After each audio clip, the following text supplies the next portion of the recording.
Good morning, all. On behalf of Society of Anesthesiology Pune and the Society of Anesthesia Maharashtra State, I welcome you all to this bright Sunday morning in Skills Beyond Science.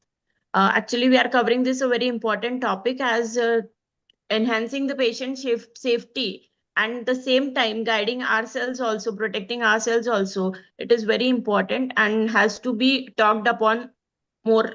So Dr. Kane has chosen a very good topic, and I welcome all the speakers. Welcome you all on this platform. I'll be giving over the mic to Dr. Kane. Dr. Kane is a very well-known medical legal guide in Society of Anesthesiology Pune and all over India, of course. And she has been guiding us all through these years. Ma'am, I would hand over the mic to you. Kindly take over the proceedings, please. Okay, so this program has been envisioned actually by the Medico Legal Society of India, which is a society which is really defending doctors in all possible ways and trying to make healthcare safer for doctors, actually, which is now becoming more of a problem. So, practice is now actually trying to protect patients and, like Dr. Neha said, trying to protect ourselves.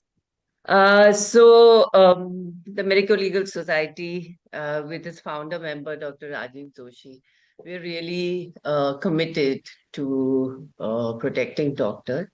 Now, today, this program, as Neha said, is being sponsored by the Society of Anesthesiologists in Maharashtra, one of the largest societies of anesthesiologists. And uh, I would like to welcome Dr. Avinash Bhosle, who is the president, and his whole team, Dr. Vikas Karne, vice president, Sheetal Dalal, honorary secretary, Dr. Rajesh Takarpalle, who is the president-elect of next year, and Dr. Sachin Tandolkar, treasurer, and Dr. Shilpa Tivaskar, who is the editor, and SAP, or the Society of Anesthesiologists Pune, has Dr. Shalini Sardesai as our president and Dr. Neha Panse, who has introduced this program as the secretary. So, like I said, these skills are beyond our medical science, and they are strategies to interact with patients and interact with our colleagues to make the medical legal challenges like violence, criminal litigation, and CPA litigation more either avert them or make the effects less troublesome. So I'm just going to, by the time people join, I'd like to just welcome our faculty. And so we have Dr. Ashish Khatod, who is going to talk about attitude and etiquette when interacting with the police. Now it is becoming extremely important. He is a medical legal advisor and he's secretary of the Medical Legal Society of India.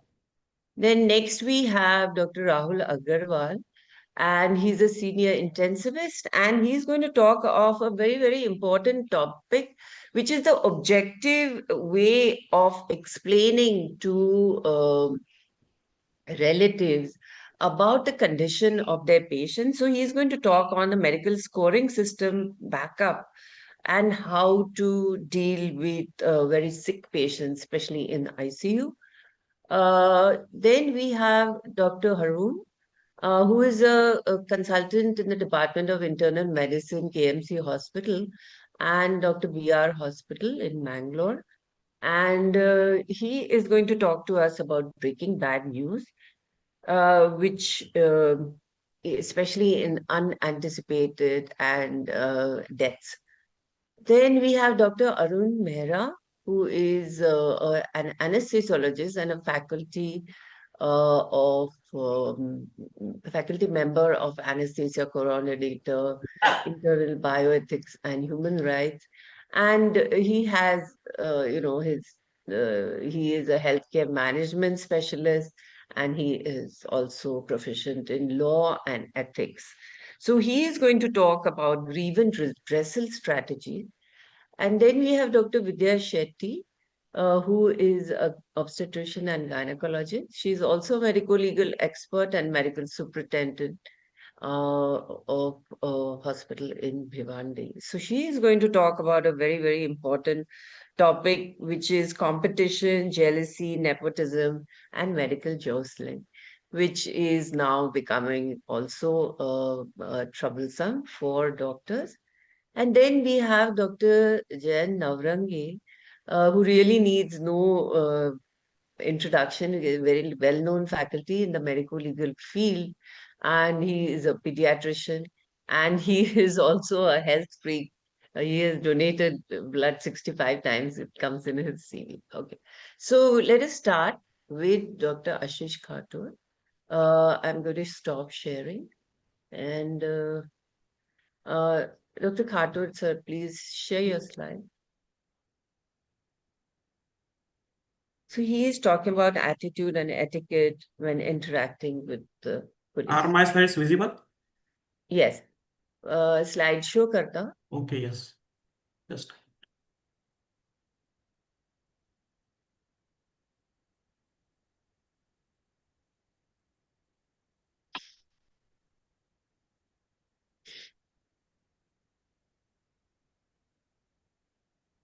thank you very much, ma'am. Please, Today, please continue. yes, today we are going to talk on attitude and etiquettes while interacting with police. So whenever we came across a police or we have to interact with police, generally what we do? Either we run away or try to run away from the police as if we are criminal, or if we fail to run away and caught by them, we surrender before them just like we are a criminal. Or rarely we start fighting with them, arguing with them. This happens because most of us knows that there is a one line written in the Jacob Matthew judgment that police officer cannot arrest the doctor in the routine manner.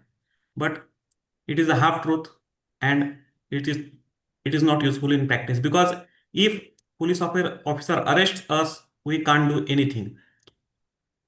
We have to follow the criminal procedure only. That Jacob Matthew judgment will help us in getting bail, but as of now we have to follow the entire criminal proceedings. So when should we run away or we should conceal ourselves? So whenever a non-bailable offense is registered against us, there is no use of anything. We have to just run away and conceal ourselves, and we can appear in public only after getting the anticipatory bail. In the same case, if a non-bailable offense is registered against us and police caught us, then we have to surrender before them, and we can come out of prison only when court grants the bail, or court passes the bail order. And we should never fought with them. And in other situations, we should communicate with them. But then the question comes, how should we communicate? Because being a student of law and most clever student of our class, and we remain always embedded in our studies, and we remain cut off from the society for most of the time. And after starting practice, we have to deal with the society only. Means the students or our classmates who are backbenchers and who are considered as the naughty, now we have to deal with these students, and most of them are the persons who try to annoy you. Means they became the police officer, or they became the police constable, or they became the social worker or the politician. So in this lecture, I'm going to tell how to communicate, and this is based on my experience and knowledge of the criminal law, as far as I studied and as far as I experienced. So while communicating with police, the place of communication is always important. In this picture, you see that the Russian president is talking with the German chancellor, and there is a dog in the meeting. So what is the role of dog in the meeting of the head of the two states? So this meeting happened in 2014 in Russia, and this Angela Merkel is afraid of the dogs, and Putin knew it. So he intentionally brought the dog in the meeting so that the Angela Merkel became uncomfortable and the whole he can dominate the whole the meeting, and the things went according to his plan, and he dominated the whole meeting. And later on, what he did, he declared that he don't knew that he is afraid of the dogs. Otherwise, I would not have brought the dog in the meeting. So this is the important thing. So whenever you communicate with police, try to meet at a time and place of your convenience as far as possible. Again, if he had visited your place, try offer him tea, coffee if he is visiting at your place. And if he calls you to the police station, before going to the police station, ensure that a non-bailable offense has not registered against you. Because if a non-bailable offense has registered against you and you go to the police station, they will definitely arrest you, and you can't come out of prison without getting bail order. Whoever you may be, or whatever your contacts, it doesn't matter. Once arrested in a non-bailable section, the only way to come out is the getting a bail order. So means whenever you go to the police station, always make sure that you are not accused in the non-bailable offense. Again, visit the police station whenever your energy level is high and you are not hungry, or you are not sleepy, or you are not tired. Otherwise, what will happen? The police officer will dominate the entire meeting. So after meeting with that police station, first of all, communicate with the person behind that uniform or behind that authority, and not the authority. Try to know about the background of that person behind that authority, means which type of inspector he is. Either he is a Vijay Khanna of the Zanjeer, or the Encounter Shankar of the Dam, or the Shekhawat of the Pushpa. So nowadays, most of the inspector are the categories of Shekhawat of Pushpa, or Sangram Bhalera of the The Simba, meeting has started, sir. or the Encounter Shankar. Again, try to tell them about your backgrounds which have connection with his or her background. Means what happen? You have to establish some connection, that from where place he is. Either what is his connection? If he is from such city, then you can tell that I was there for 4 years as a medical officer, something like that, or I visited that place for some. And means try to establish the connection, and remember that he is not going to speak that आज मैं यहाँ एक police inspector की हैसियत से आया हूँ, तो तुम मेरी नजरों में एक सिर्फ मुजरिम हो. This happens only in the Hindi films only. The things are not like that. You have to connect some experience and which type of person he is. After that, you have to come on the main agenda. Start talking about the reasons of the meeting. Means आज you can ask for why you remembered me. हमें कैसे याद किया. और again, when you start talking, listen carefully without interrupting his or her talk. Then when he is saying that there is a complaint against you, or we need the case papers, and we all these things, just listen carefully. Don't interpret it. Don't just try to gather all the knowledge. Again, see, there are the different scenarios. We have to take the situation from the scenario. If you are in your hospital, or you are in OPD, or you are treating the patient, and the police officer came to arrest you. Remember, whenever there is a police officer come in their own vehicle, there is a team of police officer accompanied by a lady constable also. Means there are 4 to 5 persons, out of which 1 or 2 are lady constable and 2 3 are gents, and they are aggressive. Whether they are aggressive or not, it doesn't matter, but most probably they have come to arrest you. And if a single police officer came to your OPD on his bike, and he brought his some bag with him, means he came for the investigation, and he want to gather some information from you. Whether you are accused in the case or not, it doesn't matter. But he will not arrest you. This is a simple thing. Though he became aggressive, but he will not arrest you. Keep this thing in mind. Whenever he want to arrest you, they will come in their own vehicle, and there will be a team. A single person will not come to arrest you, and definitely they will be accompanied by a lady police officer. Again, before defending yourself, you have to talk on the backgrounds of the reason. Means suppose why what happened, or which type of persons the complainant are. If there is an allegation against you for a medical death of any person, then you can say that yes, last month was hectic. There was lots of patients. So many patients became bad. but many patient recovered and few patient died, and this patient filed a complaint against me, something like that. Again, while talking, don't blame anyone. Don't blame the relatives of the patient complaint, or don't blame that police officer that he is troubling me, or you don't show the anger against anyone. Don't become panic, don't overexcite, and don't lose confidence, and don't means you stay neutral, that that patient had died. Unfortunately, that patient had died, and relatives feel that I have committed some mistake, and it is obvious that if they feel that, they will file a police case, and if someone comes to you and files a complaint, then it is his duty to do his job in such situation. So pretend like that you are neutral. You have not you have not become panic, or you are not angry against the relative.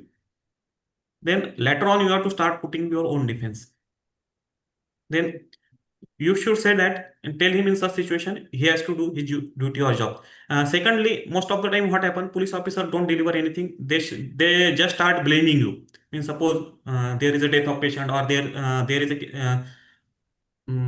is a offense registered under the POCSO Act, and that patient did the sonography at your place, and how you did the sonography, knowing that that patient is a minor. So in this situation, you said that, okay, don't defend yourself. You can say that, which is that patient? I have to check. First of all, I have to check whether she is minor or not, and what I have did. Again, you can present your side, but don't be over defensive. What will happen if become over defensive? The opposite party become over offensive. Again, always compare your act with the ordinary man of ordinary prudence, and not with the ideal man of ideal prudence. Because what happens generally in most of the medical negligence cases, what happen? They start applying. Suppose you are practicing at a taluka place, and they started comparing your act with the acts of the tertiary care center. So the both acts cannot be compared. Your act should be compared with the other practitioners of your place. Again, while talking, you have to always highlight on the factors like accident, bad luck, bad time. This should be highlighted always. Second thing, don't give them, if they ask for some paper, or some written statement, or some papers or case papers, don't give them in a good faith. Always take a written demand or written request from them. Without taking the written demand or written request, don't deliver them any paper. And if that police officer gives you a written demand or written request, don't deliver them in a hurry. Always ask for some time, that I have to search that papers, or I have to prepare my statement, I have to consult my legal expert. This is your right. It is not necessary that it should be delivered within immediately. Again, later on, you have to what you have to do. You have to enter into negotiations, and then at the end of your defense, you can say that now we have to resolve this issue together, and please suggest me how to come out of it. And you can add sentences like that, like everyone, room में आना दीपक I also has a right to earn my bread and butter and to defend myself. And this right to defend has given to the even Ajmal Kasab and Afzal Guru and the Yaqub Memon also. So I am not the worse than them. So it is your right, it is your constitutional and legal right to defend your case. Again, you can add that it is not possible to follow every rule and rule to be always right, and mistake is a human nature, but I can't be hanged till death without checking whether I am guilty or not. Means you should not surrender before them. Rather than you have to complicate the matter, you have to confuse them, and you have to tell that you are ready to fight. Again, convince him for the negotiation by showing your nuisance value. So what you have to do? There is a without pressing the nose, no one opens the mouth. So you have to show your nuisance value. How you can show? You can cross the opposite party's version. Means it is not necessary that everything the opposite party is telling is right, and everything which I am telling is wrong. Again, you have to point out the mistakes of the opposite party, means how they have committed the mistakes. दिन Means लोग कितने 19 before filing second a case, there are the many times they approach you and demand for the money, ask for the money, and you denies to give the money. They file a police case. Then you can say that they have also committed the mistake, they have also committed the crime. If they feel that I have committed some offense, or I have committed some negligence, it is their right to file a police case. But how they can directly ask me the money? again, you have to show that everything is not black and white. There is a gray area also. Means how things happened, what are the incidences. I mean, it is not just like that everything they say it is right and what is I am telling wrong, and it is not like that the patient had died means I have committed the negligence. Again, always show that you are ready to fight, and always again show that black how you can say that the area is gray also. Suppose there is an example like in the Mumbai bomb blast case, what had happened, the lower court or the trial court declared some accused guilty. Later on, they were in prison for around a decade, and later on, High Court declared them innocent. Then, if they are innocent, why they are kept? They have been kept in a prison for a decade, and if they are guilty, how High Court has released them? And if they are innocent, then who has committed the bomb blast? Means it is not the natural act. Definitely, some human has committed it. Then who is that human, and who will punish them? Means our legal system is also not foolproof, and negligence is also a subjective term. There are the many incidences where one court declares the doctor is that the doctor is guilty of negligence, and other court declares that the doctor is innocent and acquits the doctor from of an allegation of negligence. So everything is not black and white. There is a gray area, and at the end, you have to simultaneously say that instead of de-escalating this matter, we have to escalating this matter. We have to de-escalate it, and you have to resolve by mutual understanding. And next day comes. Yes, this is the picture, and it is self-explanatory. And we should be always ready to pay some reasonable amount for dealing with these cases. And in our area, the word used for it is compliance. Means I am ready to comply, or I will do your compliance. Again, after that, you have to find out the solution. You can suggest some probable solution from your side. Means in the last week there was one case against one doctor for negligence. But before filing that case, these relatives committed a violence in their doctor's hospital. So that doctor called 1112, and he at that time he told the police to file to register a complaint against that relatives. But police said that nothing will happen. You should resolve the matter mutually, and they have not filed any complaint. Later on, what happened? Their relative filed the complaint against that doctor, and doctor was confused. So many people are telling him so many things. When that doctor approached me, I advised him to file a counter case against them. But the same police officer who was not ready to file a counter case, then he became ready after my counseling. Means what I did, I shared the screenshot of the definitions of the offense which has been committed with him along with the section numbers, and told him to show this to that investigating officer that if the offense if you or the relatives feel that I have committed some offense, then whatever they have done, this is also a commission of offense under these sections. So on this ground, that police officer became ready to register the FIR, and now the doctor has filed the complaint. And later on, what happened? I told the doctor to take a stand that if relatives are ready to withdraw their complaint, I will withdraw my complaint. Let's see what happened in this case. Again, you can if he is not ready, then you can ask him for the probable solution. You can discuss all the probable solutions. Means in this case, what happened? First of all, that police officer told that these are not some serious sections, and nothing will happen against them. But what I did, I shared the act of our Violence Against Medical Professionals Act of 2010 in Maharashtra, and told him to show this act to that police officer and tell that this is a non-bailable offense. Again, you can fix a next date for the meeting to finalize the solution, and say in the meantime, I will try to find out any other way of dealing with this, and request him to do the same. So summary of this my lecture is be fearless and confident.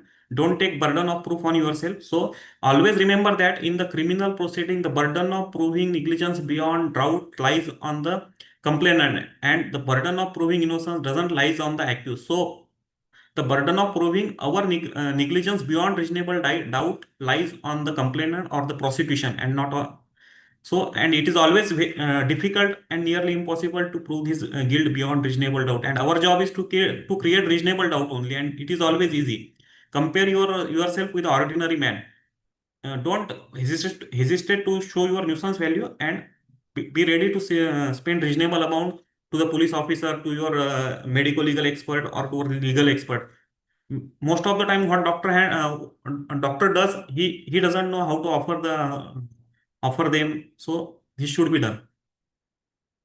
Again, whenever the police case is going on, simultaneously the media trial is also going on. So how to deal with this press reporter, social media defamation, public scrutiny? So first and the most important thing, don't give importance to them. Don't open your defense in front of them. Whenever they ask any question, they contact you, use the template like investigation is going on. I have full faith in our judicial system. Instead of drawing or any conclusion, we should wait for the result, and we will put our defense wherever it is necessary. And tell them that you are accused and not convicted. There is a difference in both. Any accused is always innocent unless declared guilty. And keep in mind, we can't do anything against them, so always be friendly with them, but keep safe distance. Means mm, many people advise to file a case of defamation against this press reporter or social media influencer, but it is useless. Nothing will happen. What will happen? That case will go for decades, and you have to visit the court for giving evidence or give. So it is useless. Don't file a defamation case. Don't give importance to them. And I end my lecture with this quote of Martin Luther King Jr., who says that the ultimate measure of man is not where he stands in the moment of comfort and convenience, but where he stands at the time of challenges and controversy. Thank you very much. Hope I have delivered some useful information to you.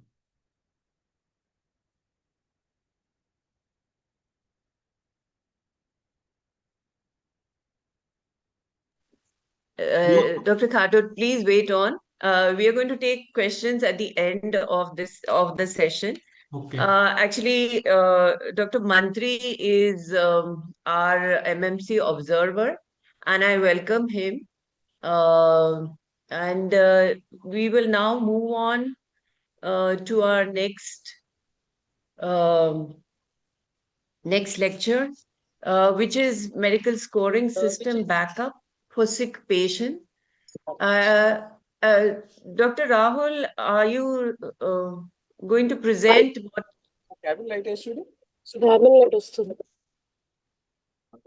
Dr. Rahul? ఇది రెండు చోట్ల cut కొరిగిందంట అందుకని అదే నాకు రెండు సార్లు inflow అవుట్లో మొత్తం రెండు సార్లు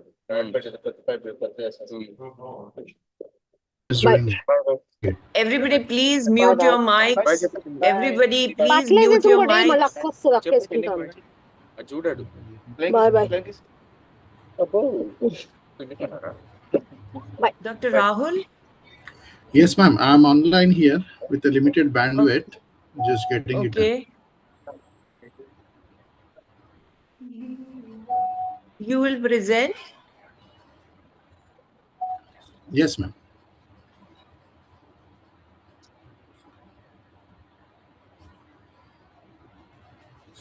So Dr. Rahul is going to talk on this very important aspect of communicating with any patient or patient's relatives rather. And it is always better to have the scoring systems, means those are validated numbers, so which you can actually show whether the patient is deteriorating, patient is improving, and why are we taking decisions like inotropes, why are we taking decisions like putting them on ventilator, and instead of just having subjective like high risk, low risk, if you can show numbers and if you can document numbers, that is going to be very, very important in defending. So let's wait for Dr. Rahul Agarwal's screen to.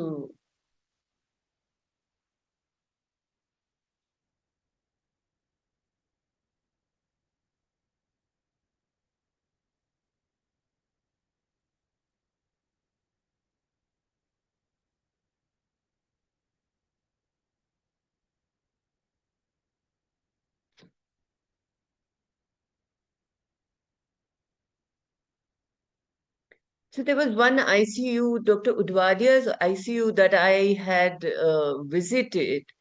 And this, I'm talking about almost 15, 20 years ago. They used to use scoring systems on all their patients. Every morning, the scoring system would go up. And in the counseling, the patients would be, counseled along with, how the scoring system has gone and all the aspects of why the patient is deteriorating or what we can see in reports. And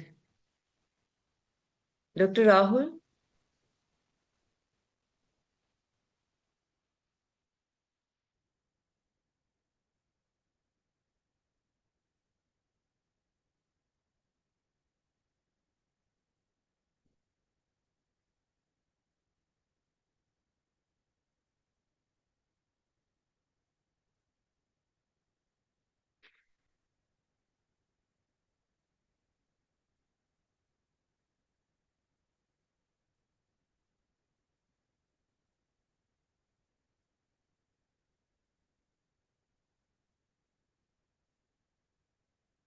Okay, he has sent me the presentation. I'll just download it and sorry for this delay. Just let me try to.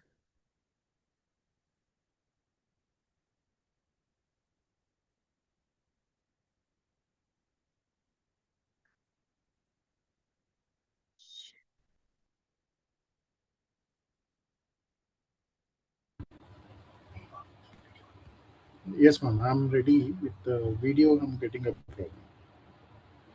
You have a video also? So no, we are sharing the screen now. Okay, so I have downloaded your PPT. In case you want, then I can share it. Shall I do that? Dr. Rahul?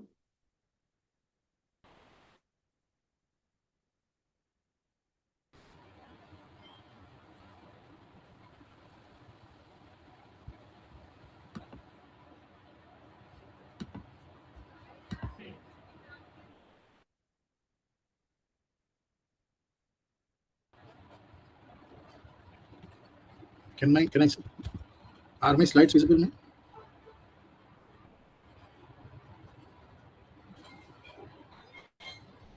No. What I'll do is I'll just share my screen and you can carry on from there. Are my slides visible, ma'am? No, no.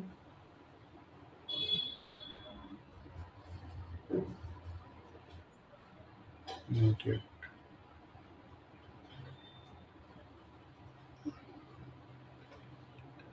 I think we'll just, I will share the screen.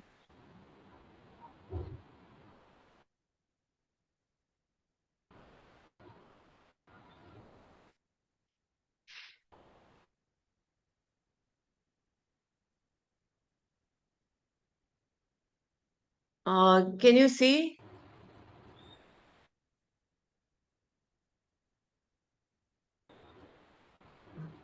Dr. Rahul, can you see this?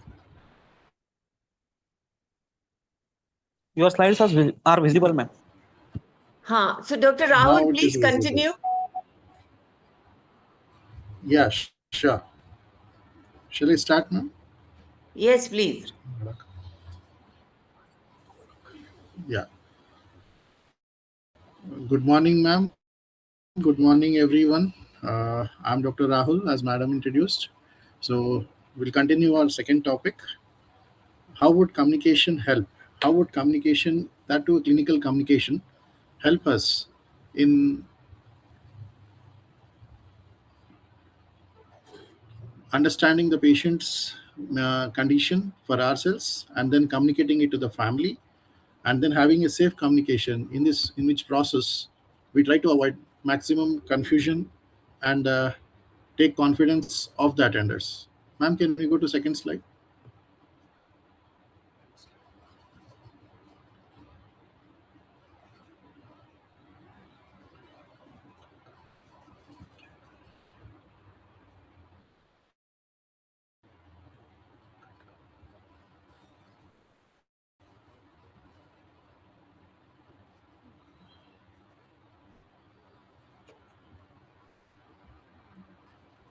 Ma'am, can we go to next slide?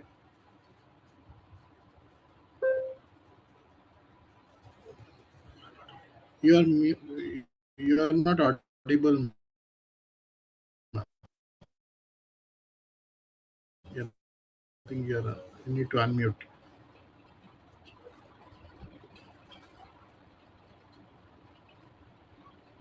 Yeah, next slide. Yeah, okay. So I've already introduced you. Yeah, You can go to the next one. Yeah. yes. So we will Ma'am, start. please make Dr. Rahul co-host.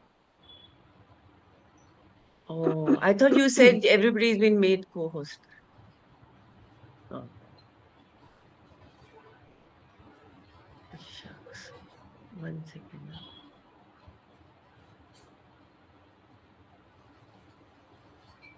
Okay, you can continue, Dr. Rahul. I'll try to make you co-host till then. Yes, ma'am.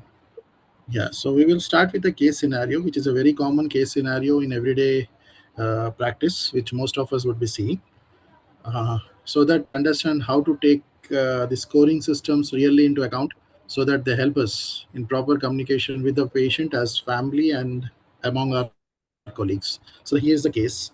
A 42-year-old male admitted to ICU after he complains short of breath following a long-haul flight. So by this time, probably as an doctors, we know that probably the differential diagnosis first comes to our mind is a pulmonary embolism. So his admission vitals are heart rate of 120 beats per minute, blood pressure of 90/60, a slight hypotensive, and then saturating 90 with 10 liters of minute of oxygen. ABG in emergency was suggestive of metabolic acidosis. So a provisional diagnosis, as we expected from the history, turned out to be VTE, for which he was planned for a thrombolysis, and he was thrombolysis with the indication being hypotensive. And then after thrombolysis, planned for anticoagulation, for which he was shifted to ICU. Now in ICU, the second coming day, his sensorium dropped. So due to probably first could be IC bleed, what we suspect, and it was confirmed. And the family was called for counseling. How do you approach this case? And how can we avoid medico-legal issues, dissatisfaction, everything from this case? Ma'am, next slide. Yeah, sorry.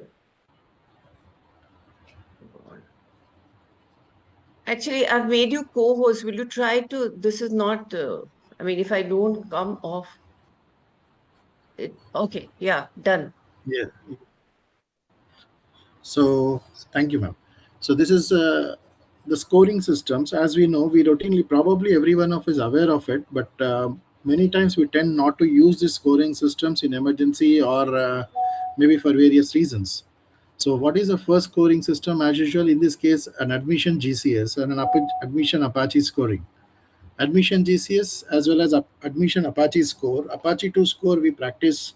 Trust me, we follow all these Apache scores for every patient who lands up in our emergency or ICU having an admission score.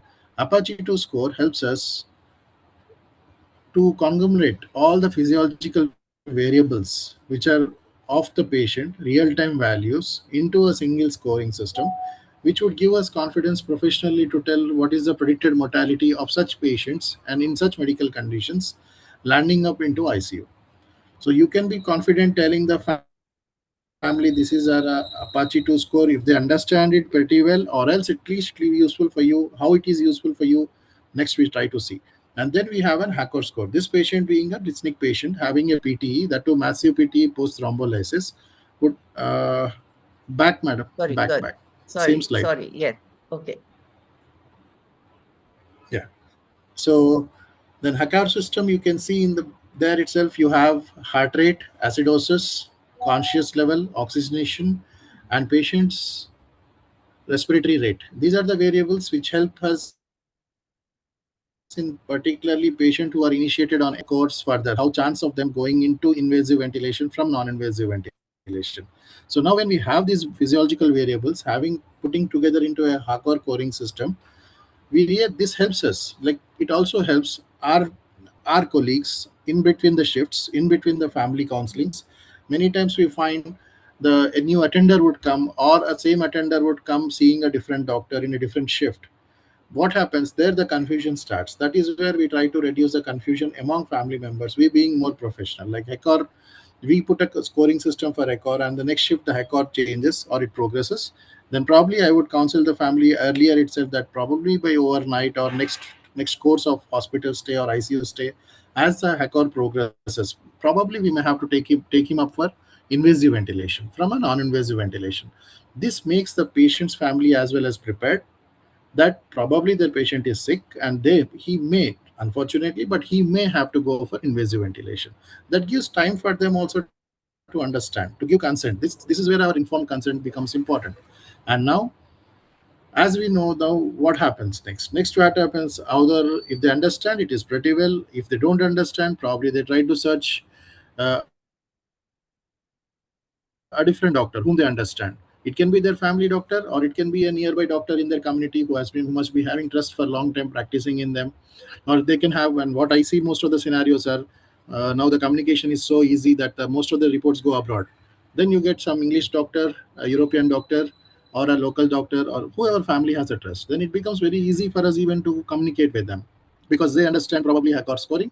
So this is how scoring helps getting confidence on the patient, rather than we discussing creatinine 1.38, 1.39, which doesn't make any sense. But many times we may not also remember the exact numerical value in terms of fractions. So what happens is these numericals all together, put together, gives us a scoring system, gives confidence to the family that the doctors and the team is professional, and now they have advanced, gave us information that probably this patient, our patient, may deteriorate. Unfortunately, should not, but may deteriorate. So this is how a communication in terms of a medical scoring system comes second to your rescue for particularly this case, or a case who's on non-invasive ventilation, chances of going on to invasive ventilation. Now that in the third scenario, in the case what we had was, now our patient developed an IC bleed. What is the next plan? IC bleed, patient post thrombolysis. If we take a neurosurgical consult and a neurology team comes into picture, then still we try to understand how good are the chances of this patient. That patient is going to revive, or is a surgical case. So again, we need to monitor. Meantime, what we are supposed to do is we need to monitor the patient very closely in terms of his conscious level. This is where our GCS again comes into picture. Probably GCS is a very common scoring system when every one of us understand, but we tend to use it only when it comes to a trauma or a neurological case. But see this case, how the GCS in a medical case comes into picture. When we have these scoring systems, now we change to a scoring called GCS. From non-invasive, we have gone to invasive, and from there we have gone to GCS, and then Apache 2. Finally, after doing all this, still we may feel that the family may have a dissatisfaction whenever the outcomes, unfortunately, if they are negative. So what comes to our rescue? An Apache admission, an Apache of day 3, day 4. So start with Apache. Suppose our Apache scoring predicted a mortality of 30% of those cases in RICUs, depending on the presentation. Now Apache goes to 50. Then again, we have a confidence backup in the medical confidence, and with numericals, with a serial Apache. If really we wish to do, the ideal way of doing is a serial Apache. That is where Apache comes into help. This is a simple case which I have presented, so that various scoring systems, how these help medically as well as professionally, communicating with our colleagues first, and then communication among ourselves, and then having a professional communication with family members as well. Thank you. Next slide, ma'am. Can I have next slide? So now objectives. So this example I gave you so that we understand the objectives, how the scoring tools helps us. So they help us first in clinical decision making. Now me and my colleague both would be on the same page that am I gonna intubate him or am I gonna wait for intubation? So that is the clinical decision making which a scoring system has helped us. And then this scoring system doesn't involve my experience or your experience. It also involves comprehensible data, which families do understand that they all are taking all the data available with the patient and then taking a decision. This enhances, as we discussed, communication between ICU teams and with relatives. It promotes early warning and timely intervention. Like we need to be very careful. Next 6 hours is going to be critical. Probably if the score deteriorates, they are going to intubate or they are going to take an intervention on our patient. Then this helps us creating a documented backup for medical legal and safety audits as well. How does it help? So what happens is here Apache score on admission, if it falls to 50%, there itself everyone understands that okay, the patient was brought very sick to the hospital. Even the family at that point of time, due to emotions or due to some thought black, doesn't understand, doesn't accept it. But yes, when if anything, any reason it goes into medical legal issues or safety audits, they do understand. First, our hospital authorities, they come and ask what is the mortality of your ICU or your mortality of your unit. Then the safety audits carried out, Apaches are taken for all the patients, and then they're also clear that they also feel proud of that our institute ICUs, our mortalities are very less compared to others. Next slide, please.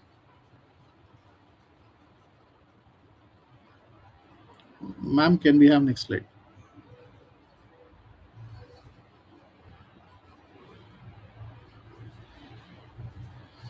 So apart from these objectives, we can get to these objectives by these scores, which probably everyone must be knowing. So I revise with you all.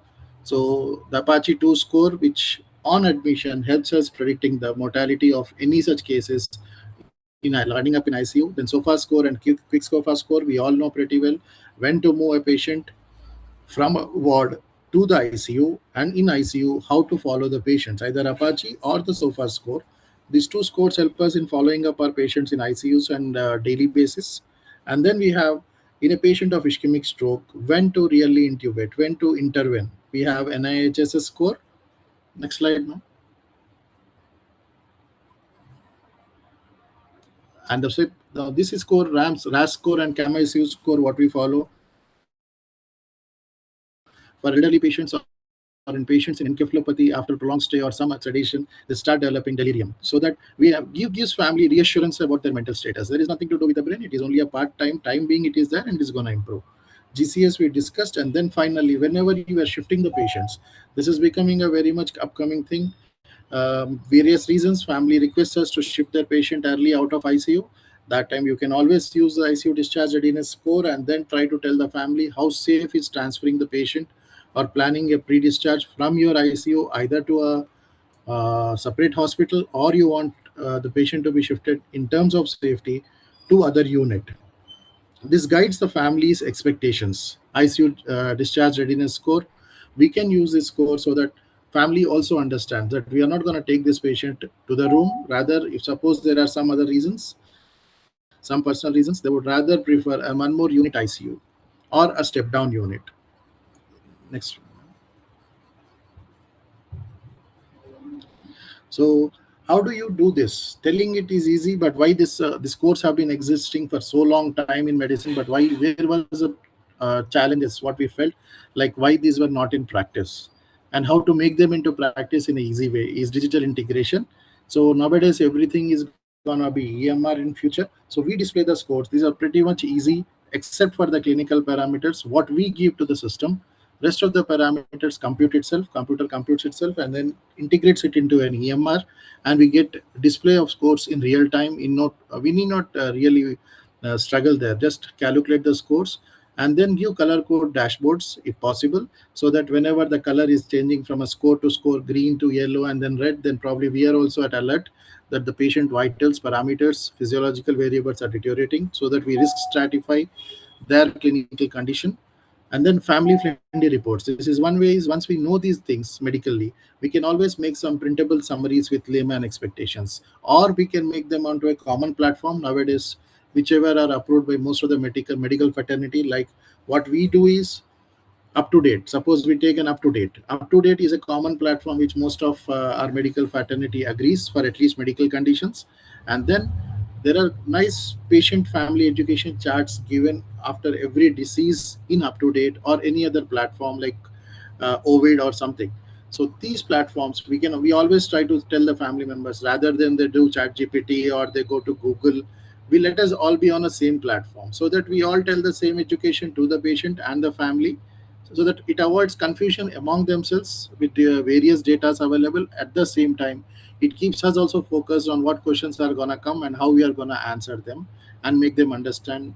If still needed, we can take a print of summaries of those and then convert them into a common language and start distributing it to the patients, attenders in the waiting area whenever they are planned for a discharge a day before. Next slide, ma'am. So what are the patient safety advantages following medical scores? Early intervention, we discussed, where trend recognition, that is in the form of an EMR integration. Goal of care decision support, reduced error from subjective judgment, that there is nothing called subjective individual person, doctor to doctor variation coming into picture. And it also always it improves the team coordination, that you being head of the unit, then probably you can ask what was the score then and what is the score now, why haven't you intervened, when did the score really go down. So we can always have a team coordination and discussion about any morbidity, mortality of any patient in our ICUs. Next, ma'am. So now family, this is our patient safety once he is with us, and then family engagement, as we discussed, converting the clinical terms into simple visuals, promotes understanding and trust, encourages informed consent when we have already informed them the possibility of a need of an intubation or a central line or any intervention. That always helps us getting an informed consent pretty easy. Can I get next one?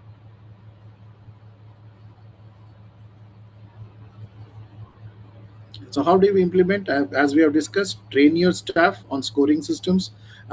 First we understand our scoring systems. Let us take about, suppose, let us plan to start an Apache implementation. Then probably first we understand what is Apache 2, latest is Apache 4 telling, and what are the physiological variables, how to compute the Apache.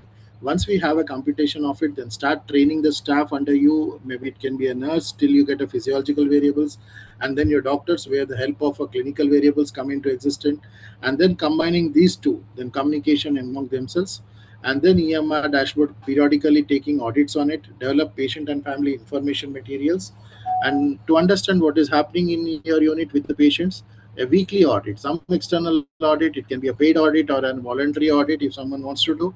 You please request your quality team to have an audit of your ICU, of your data, so that you also know externally where you're standing unbiased. Next one. So conclusion, scoring systems bridge safety and empathy with the family members, supports professional communication and family assurance. So, and then foundation for a transparent with the variables and scores and accountable care. You are taking into account every organ of the patient and talking to the family. That really gives an accountable care, not that individual organ system we speak. We club all the organ systems, variables among all organ systems, and then speak. That's the conclusion. Thank you. Thank you very much. I'm stopping sharing your slide. That was really very, very nice. And I hope we really can start. Every doctor should, I think, now with so much of medical legal, risk, we should all, go from subjective evaluations to scoring systems, each of our own area of expertise. Thank you very much. Next, I'm going to welcome Dr. Haroon. Please share your slides. I've already introduced you. I've made you co-host. Please share your slide. So he is going to talk about breaking bad news, and extremely important. And please make it into slideshow. Is And it okay now, madam? they say it's not what you say, but how you say it. It really makes the difference. So here we are. And please carry on, Dr. Haroon. A very good morning to everybody. And it's actually a privilege to be here to be a part of this soft skills workshop conducted by the Medical Legal Society of India. I'm actually traveling, so my bandwidth is a little bit low. So I'll just switch off my camera so that there is no interruption in the slides and the audio. Okay, we can see your slides very well. Yes. Thank you. So let me dive straight into the topic, and let's begin by finding out what exactly is bad news. Ma'am, are my slides moving?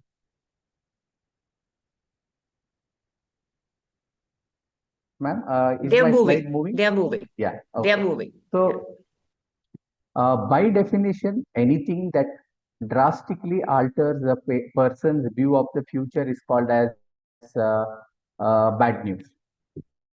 Bad news can be very contextual, as in something which could be very simple and trivial. Like, for example, say if you are breaking the news of diabetes to a person who is 60 or 70-year-old, for him, bad news. But if the same thing was to be told to a person who is in his 20s or 30s, saying that you are having diabetes, so then that will be a very big bad news for him. But in general context, anything like a terminal illness, fatal demise, or being diagnosed with chronic disease is considered as a bad news. But definitely, it is very, very contextual. It depends on the family dynamics, the socio-economic status, when it is delivered to the person, at what stage of his life. All these things determine how bad the news is to a person. But something that drastically alters the way a person looks at his future is called as bad news. I will give you some examples. For the men over here, imagine your wife has gone to the beauty parlor, spent around 20,000-30,000 for the makeup, and she comes back, and you really feel that it is not up to the mark. How will you tell it to her? Will you tell it to her that will invoke one of these responses or one of these responses? Or let us imagine that as a child, whenever you have scored some less marks in the exam and you are supposed to go and tell it to your parents. How did we break this bad news to the to our parents? Not definitely in such a way that we got thrashed by our parents, right? And similarly, imagine if your father or your husband or your brother has bought a new car and you are taking the car out for a ride, and even before you have reached the speed of 30, you crash the car. So how will you go and break this bad news to your brother, father, or somebody who owns the car? So these are all the techniques that we are going to learn today as to how to break the bad news to people in such a way that the reaction is not very bad and we don't get crushed by the person who hears the bad news, and at the same time the person who is taking the bad news from us perceives it in the right way. Now, if you look at the literature, we are having a lot of structured frameworks available for the delivery of bad news. We have the Spikes protocol, which is specifically used for delivering bad news. You might be wondering what the RICE is doing next to the Spikes protocol. I will come back to that later. Similarly, we have the nurse mnemonic, which is used for handling the emotional responses of the patient. And also, we have the values framework whenever we are supposed to handle the family meetings and convene the family meetings and tell them about some bad news. But see, we have to remember one thing, that we are a very, very culturally diverse demographic across our country, from one state to another, from one language to another. Our cultural perceptions are different. And sometimes trying to focus completely on these frameworks, what happens is our focus is more on the steps that need to be followed, each and every aspect of the framework that needs to be followed, and the human to human communication that needs to be happening, that becomes inappropriate. So what I'm going to do now is I'm going to put all these, the rice, the dal, and the roti and everything, and I'm going to put it all together in one big thali, and I'm going to give you a easy way of delivering bad news to the patient, yet covering everything comprehensively, like how it is there in this plate. Let me first start with the impact of body language. I think we've already had a session on this, so I will not get into the details of what are the aspects of body language that are important in breaking bad news. But remember, body language speaks volumes about our intentions. It is very important that we maintain an open posture. Whenever we are speaking to the patient, we need to lean a little bit forward. I mean, the need for an appropriate touch and the proper facial expressions, maintaining eye-to-eye contact with the patient need not be overemphasized. And like Buzz Williams said, body language doesn't whisper, it screams about our intention. So this is one of the basic things that we need to follow and maintain appropriate body language when we are about to break bad news to the patient. The next step is about preparing yourself. Now, preparing yourself doesn't mean just knowing everything about the patient. It's about your self-realization, whether you are in that particular state of mind to carry out this task, whether there are some emotional biases that can influence the way you are going to speak to the patient, whether you have done something like this before, had a bad experience, and now you have become extremely defensive and you don't want to open up to the patient. Are you ready to be mindful at that moment? So all these things have to be mentally rehearsed in yourself, and only when you feel that you are prepared enough, you should take up this task of breaking bad news to the patient. The next step is talk to the patient and first find out what the patient knows. So ask first, clear the misconceptions and check the readiness of the patient. You can ask simple questions to the patient like, could you explain to me in your own words what you really know about your health condition? And when the patient starts speaking, try and see what misconceptions they have, because nowadays we are living in this era of people go to search engines and try to find out so many things about their symptoms. Then they will feed some of their reports into the artificial intelligence and try to get something out of it. So you should utilize this opportunity to break the misconceptions they are having, and also at the same time check for the readiness, whether the patient is in a state of mind to accept the bad news right now. Then you must find out how much the patient wants to know, because again, we have different kinds of patients. There are some patients who want to know every nitty-gritty of the situation, every small statistic, the cost of the treatment, what could be the adverse effects, how many days they want to stay, they have to stay in the hospital, and all those things. And then there are some people who want only the superficial part of the information. They don't want it in depth. Additionally, in India, there is still a very paternalist attitude when it comes to healthcare of the parents. Generally, in some families, some decisions are taken by the parents and the younger ones don't involve in it. Whereas when it comes to the healthcare of the parents, the children don't want things to be disclosed to the parents or something like that. So try and find out how much does the patient or their family exactly wants to know, and understanding these preferences will help the physicians to tailor their communication approach towards this situation. Then how do we get started? Whenever you have to break bad news, first you need to prepare your briefing. What you need to do is thoroughly go through the patient's record, note down whatever are the important important aspects that need to be disclosed to the patient, and at the same time it is better to make some notes and never delegate this responsibility to anybody else. You yourself should be equipped with the first hand information regarding the patient. Next is to allocate a proper time.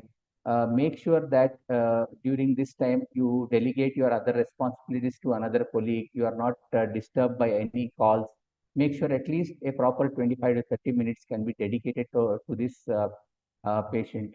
You must ensure that whoever else other than the patient himself need to be present, because especially as I said, in our country, the family dynamics are very complex. Whenever somebody is admitted, a huge lot of people will end up in the hospital. But also it is true that sometimes you have disclosed everything to everybody. Suddenly some new subsidiary member will come and say, I am the main person. I need to know how come you decided things without asking me. So it's very, very important that you identify the key member of the family who needs to be present.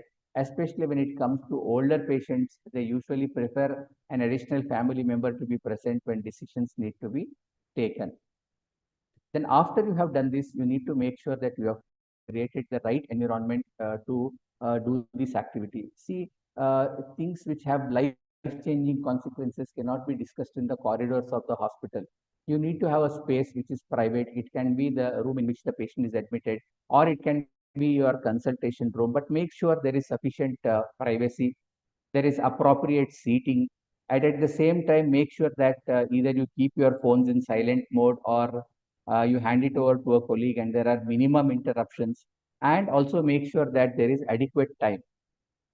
And whenever you are undertaking this activity of breaking bad news, which can have life-changing consequences, make sure that the security department and the management of your hospital is alerted about this, especially whenever there is an unanticipated death in the hospital and you have to break this news to them. Because when it is required, they should not be found napping.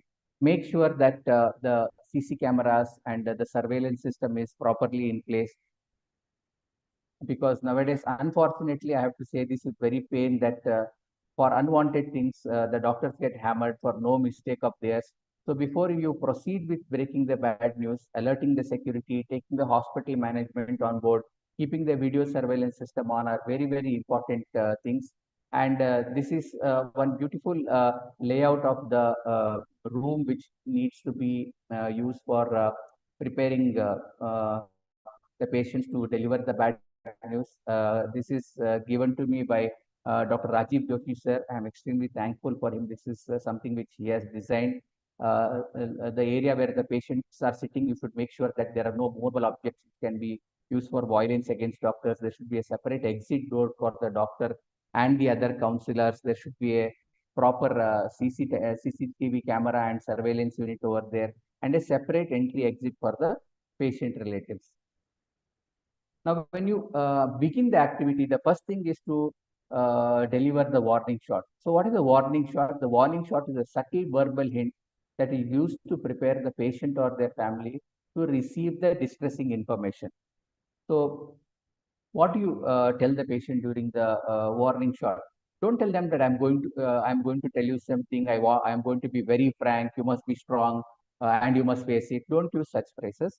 It's better to say, start off by saying something like, I wish I had positive updates for you. Are you okay with me going ahead and sharing some vital information with you?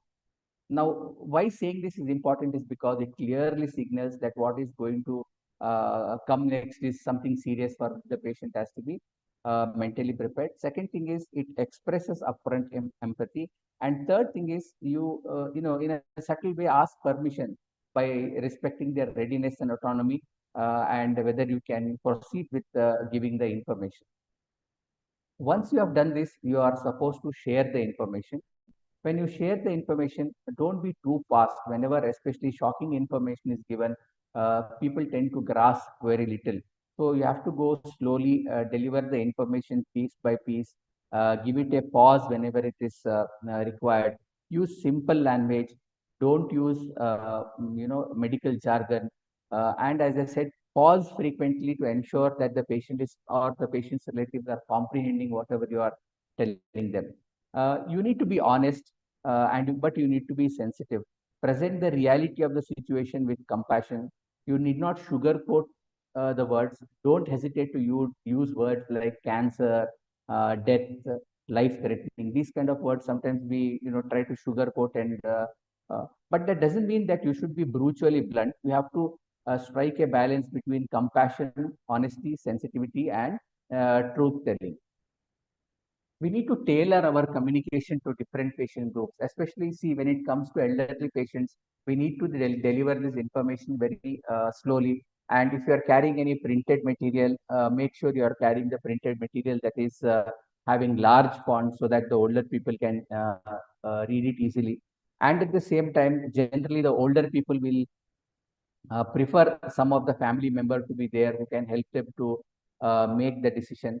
Also, before giving any bad news to the patient, make sure that you have assessed a proper level of their cognition and understanding and decision-making capacity. Now, when it comes to younger patients, their requirements are different.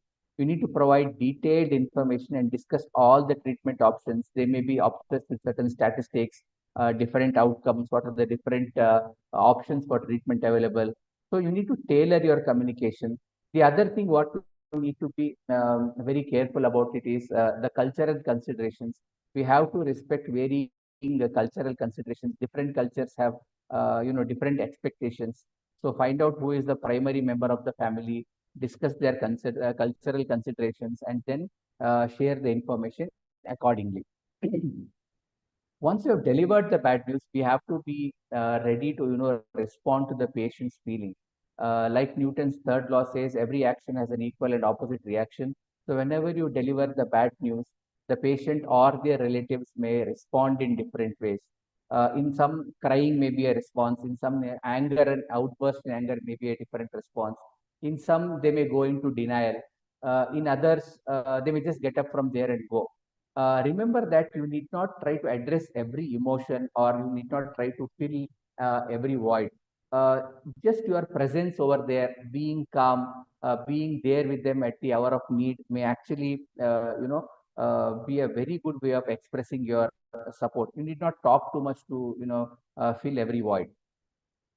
And one more thing I have to tell is, when you are dealing with emotions, be careful to take care of yourself, because nowadays, unfortunately, as I said, in our country, violence against doctors is becoming more and more. Even though you are doing things with good intention, doctors are getting beaten up for unwanted reasons. So when you are addressing the emotions, make sure to take enough precautions to protect yourself. Now, once all this is over and you have address the patient's emotions, you need to plan a proper follow-up. Our job doesn't end by just delivering the bad news and addressing their emotions. The next important thing is a proper strategy time. You need to provide reassurance. Tell them that the story is not over. You are always there to provide supportive care. At the same time, you will also establish a proper care plan. So now what is going to happen? Say, like somebody is diagnosed with a terminal malignancy with metastasis. You must make sure that there is a proper palliative care plan in place. And then also tell them that you are available, you are accessible, and you can probably share some phone numbers or the place where you can be reached at. And also you tell them that you are scheduling a follow-up, you will get back to them in so much time. And if there are any queries that are unresolved, those queries will be resolved during the scheduled follow-up meeting. The most important thing that needs to be done after all these things is documentation. You need to have a detailed documentation of what was disclosed, who was present, what questions were asked, what answers were given, and all the signatures of those who were present need to be documented. So if I have to summarize this, whenever you are breaking bad news, speak frankly but speak compassionately. Use words like cancer or death. Don't hesitate to use them. Allow silence and tears. You need to proceed at the patient's pace. Don't use euphemisms. Don't rush through delivering of the information. Don't use medical jargon. Don't talk to overcome discomfort. And remember, whenever it is a shocking moment, people and patient tend to retain little bit. So you need to repeat the key information, make sure that they register it. And most important of all is that you need to document everything, because we don't know, you cannot underestimate the power of the common man. When that child or that relative who was not there will suddenly come and say and ask for some proof from you, or when some advocate will knock at your door and say, I need those files where the documentation has been done.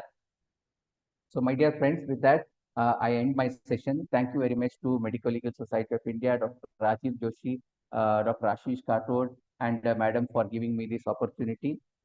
Thank you. With that, I end my session.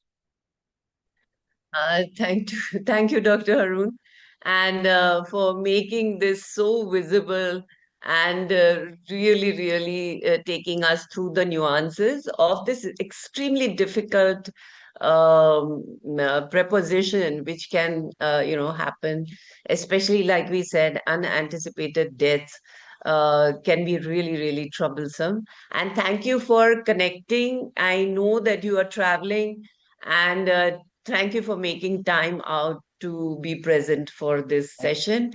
It was really enlightening. Thank you very much. Our next session is on grievance redressal strategy. So grievance redressal, and this has been going to be done by Dr. Arun Mehra.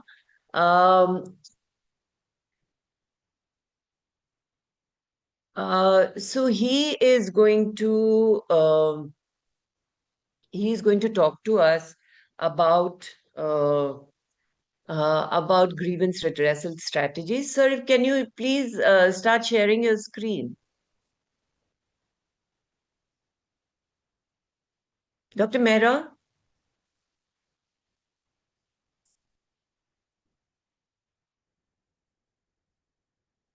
Dr. Mehra?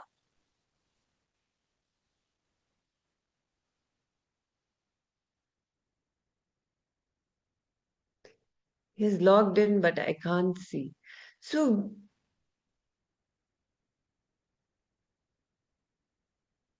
no, and can you unmute yourself, sir?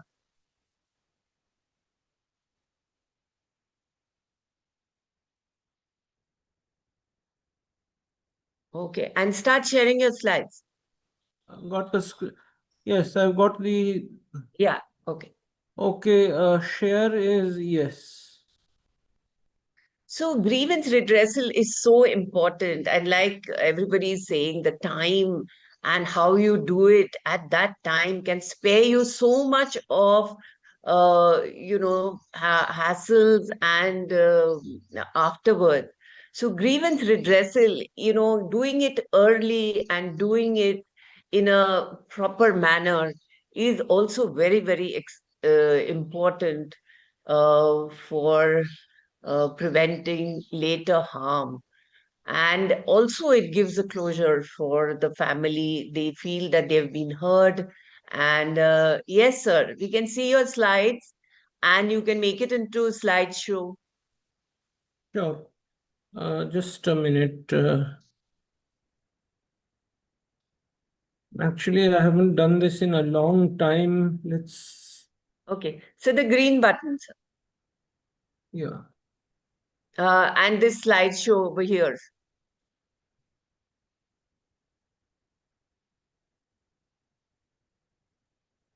You are screen sharing. Yeah, just come up, sir, come up here. Yeah. And here, yeah, where there's slideshow. No, it has. So, Okay, so let's just close. let's continue as it is. I'm sure it's legible. Yes, okay, you can. Okay, first of all, I would like to thank Pratibha Madam and Dr. Rajiv Joshi and the entire team for giving me this opportunity. Basically, what we must remember is that in this situation, and especially if it comes as a sudden shock, the concerned family members or other people, they're in a state of disbelief. They are in a state of disbelief. And that is where they tend to start acting irrationally because their psychological faculties are not really at that point of time working the way they should be. Even the most rational person can become irrational in this kind of situation. So first of all, I would just like to give you a scenario. A very senior doctor, you are informed by the hospital CEO that he has received a complaint from a high-profile patient that a senior surgeon misdiagnosed a breast cancer. And as a result, now what we can analyze here is that this is the perception of the aggrieved party, that it has been misdiagnosed, and we all know that nobody is absolutely perfect, and we all know that many times what we tell a patient is misconstrued by them. That is why it's very important, as one of the previous speakers has said, not to create any unrealistic expectations. A senior surgeon has misdiagnosed a breast cancer and as a result did some major reconstruction surgery. The biopsy proved inconclusive, with the patient and her family unhappy. The CEO wants you to handle the matter in a sensitive way so that there is no further escalation. So how will you proceed? So this is the scenario on which we will go. Now, very often we have to use our clinical judgment. And at times, I have a friend, a pediatrician friend, who once had a child of celiac disease, and he tried to really proceed in a very conventional manner. Finally, he had to get that test done, and it turned out to be positive. Now, when he said that he'll have his investigations done, the child's mother, in a very, shall we say, slanting kind of tone, said, "Doctor, are you sure there are no other considerations for such an expensive test?"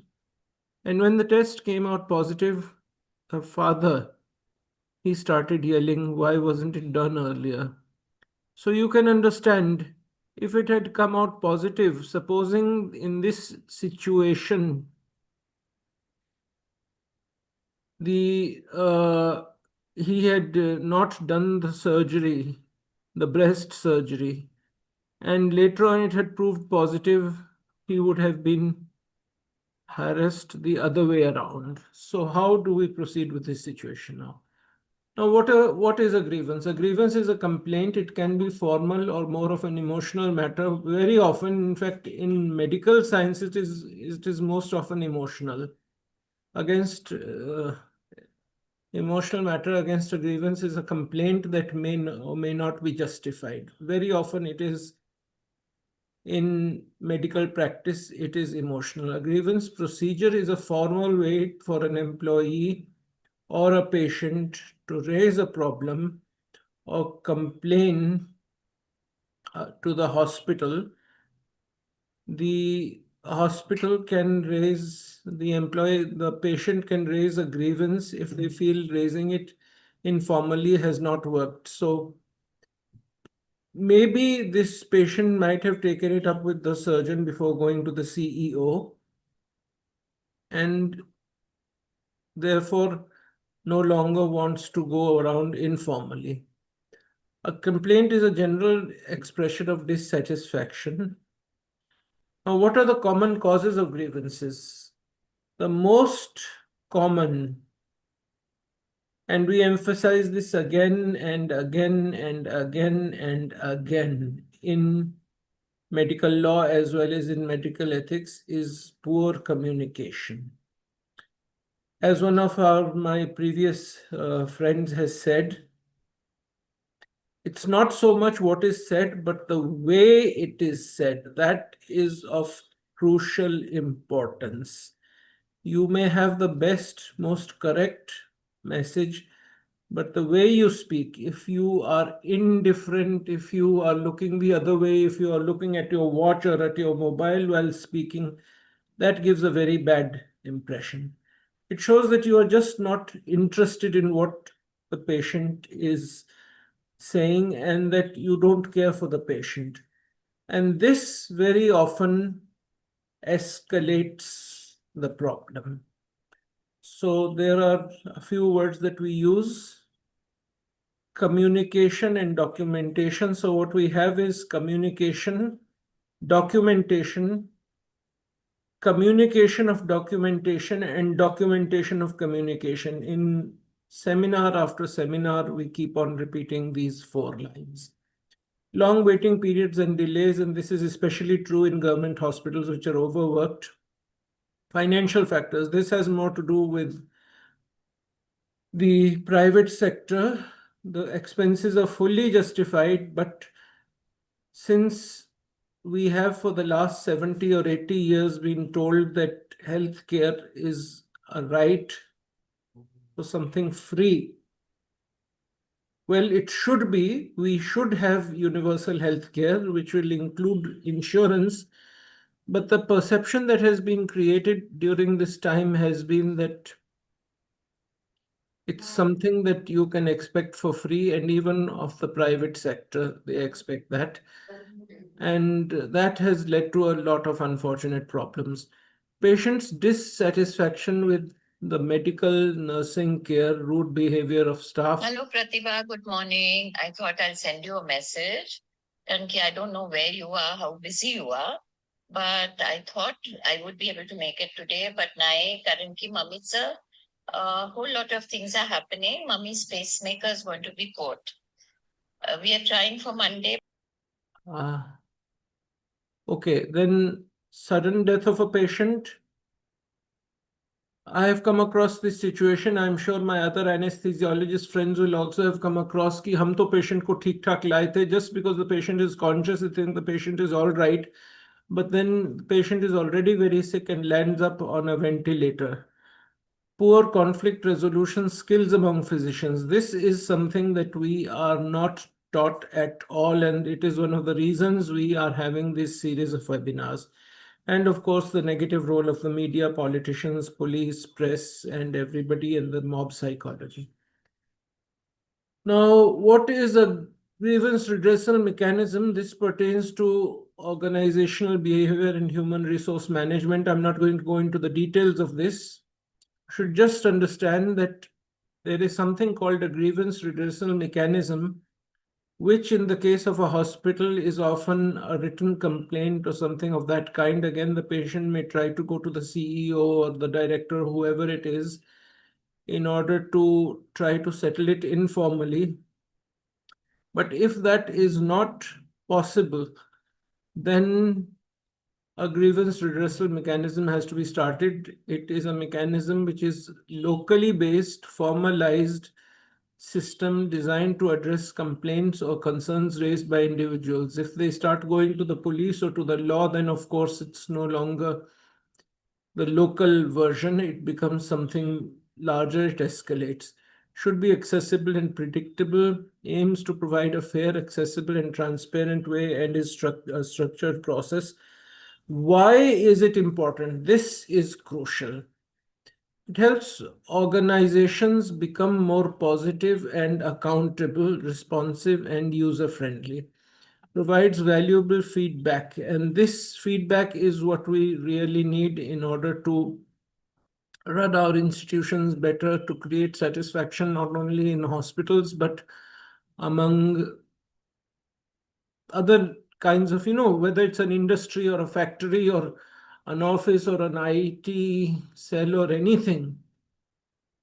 This is what provides the useful feedback, and that is what we are continuously improving over. Ensures individuals feel heard, as I said, and as one of the previous speakers has said. It's not so much what is said as the way it is said. 90% is the way it is said. Very often a person, if he has been given a patient hearing and has been quietly, sympathetically explain what has gone wrong, why it has gone wrong, then much of the time problems simply do not escalate. Promotes a positive and fair work environment. Key aspects of grievance redressal mechanism: accessibility, transparency, fairness, effectiveness, feedback and follow-up. Feedback is very important. Follow-up is very important. Because if we do not follow it up, then what are we really achieving through this? If we just file it away in a spreadsheet or in a file, in a filing cabinet, then what are we really trying to achieve by doing that? Coming to examples of grievance redressal portals. Internal grievance cells. Many organizations have internal teams or committees dedicated to handling employees' grievances and patients' grievances in the case of hospitals. And this is something that has to be emphasized, because this is where you can make or break your image. This is where you can get into unnecessary legal problems. So there should always be a formal mechanism, especially in the private sector, where you can handle. I'm not saying it should not be there in the government sector, but we all know the constraints under which the heavy workload and all those things under which it operates.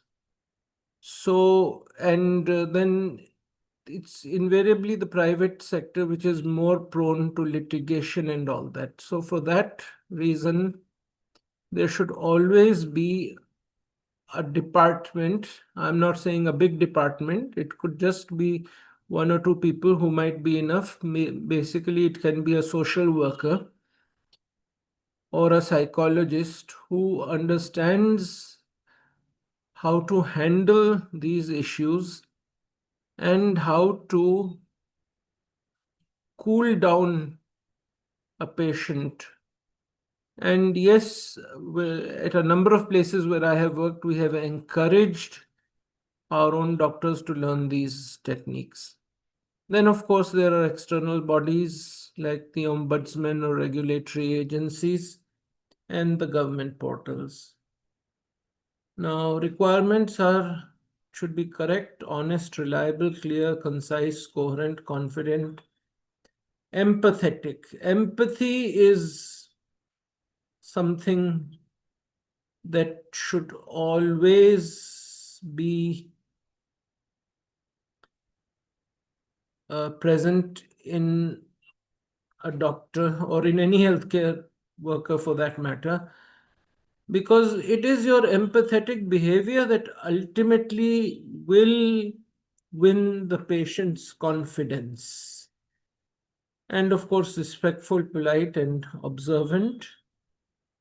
And then grievance handling procedure, reporting, acknowledging, investigation, evaluation, conclusion, resolution. I'll not go into the details of any of this. They're self-explanatory. This would require an entire workshop, a full day workshop on its own, grievance redressal. And then grievance handling procedure, continued feedback, appeal, consequences, documentation, follow-up. As I said earlier, follow-up is of extreme importance. It's the only thing that really makes the whole effort useful.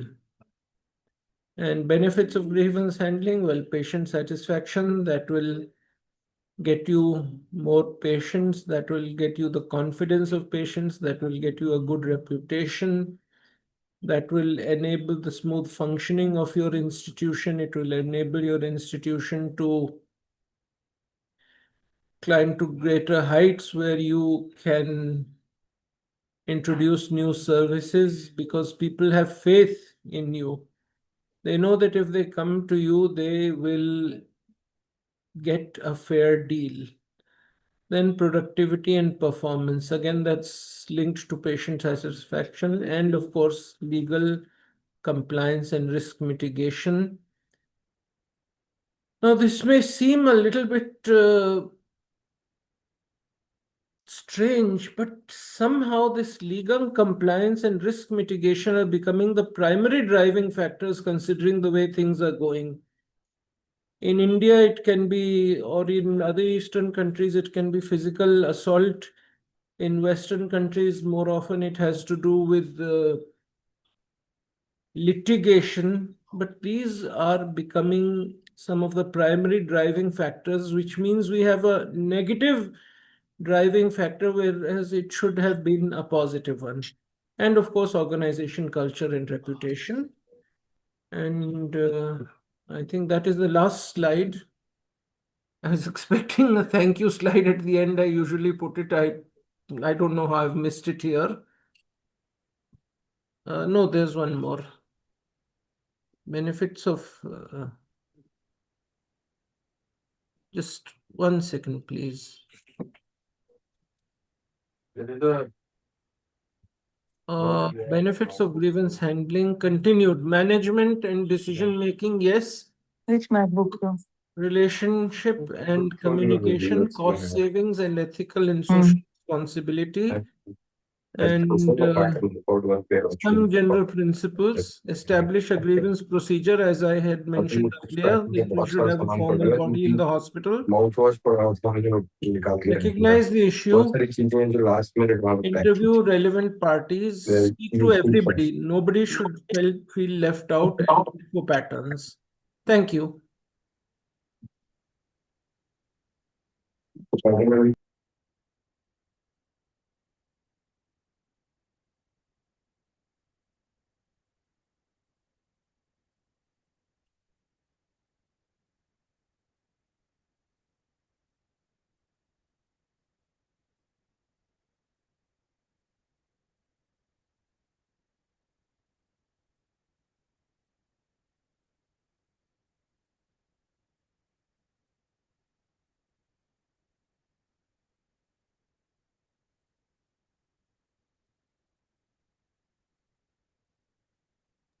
Okay, thank you, Dr. Mehra. And so I would just, this is really important. Um, so you can stop sharing. Yeah, sure. So below. Where? Just click and say stop share. Where the green button is. Green button. So you take your cursor down. I'll call my daughter. She'll do it. Okay. Annapurna, please stop this sharing. Mute भी मुझे तो नहीं मिल रहा है इसमें. Where has it disappeared? Just do the stop share button.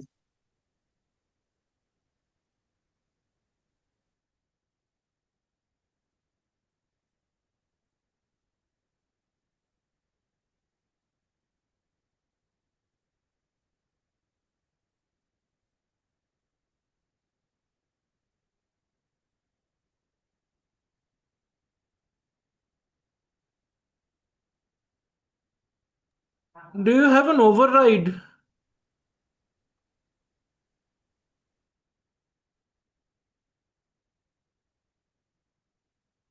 Okay. No, again you are sharing.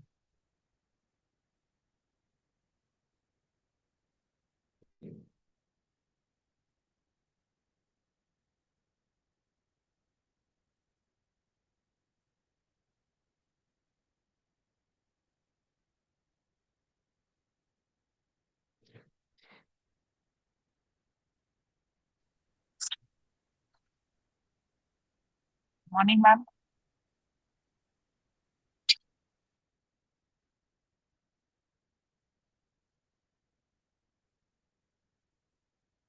Okay, yeah, that's done. Okay, thank you so much. Okay, Dr. Vidya has logged in. So we have a very important topic, actually, what is happening today in this very high risk medical, legal, and competition era. We are seeing that we really don't know how to handle,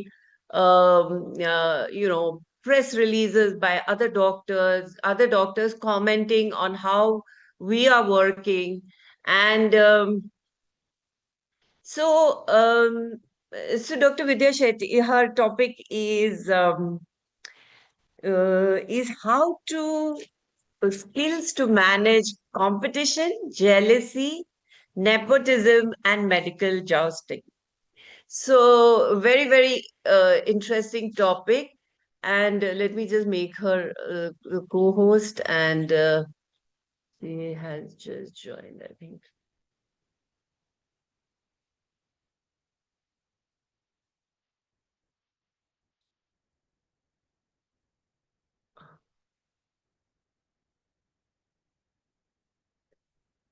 Yes, you can start sharing.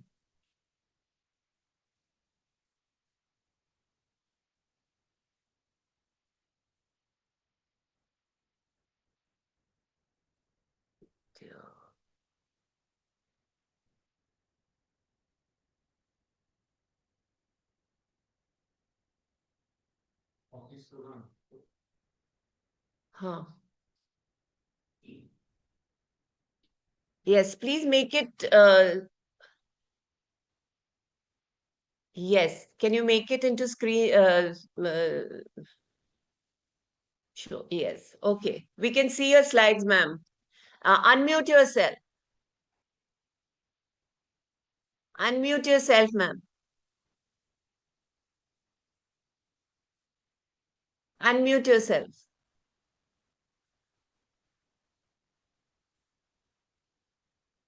Am I audible now, Yes. ma'am? Yes, yes, yes. You can continue. You have a very, Yeah. very interesting topic. Good morning, everyone. Good morning, Rajiv sir, Pratibha ma'am. Thank you for this opportunity. And yes, we will be doing these communication skills for doctors, managing competition, jealousy, nepotism, medical joisting. I think this is something that we are all dealing with in a smaller, larger, different ways every day. And of course, thanks to the social media that has increased our exposure to the same. So first, let us understand, why do we need to even discuss this topic? At this point of time, there is a lot of intra-professional conflicts, a lot of increasing inter-doctors. I don't know whether it is junior, senior, it's also colleagues, it is among the same faculties. I think it is also our insecurity that we are having referral networks and there's a breakdown in that. The social media comparisons, like having the number of followers and number of people who are actually reading your like or even disliking it. Corporate hospitals, litigations, and the risk from poor communication. Many a times we have seen that medical legal cases or medical negligence cases are an outcome of poor communication, not poor medicine. So once we can strengthen that communication part of it, I think a major part of the problem that we are dealing with would come down considerably.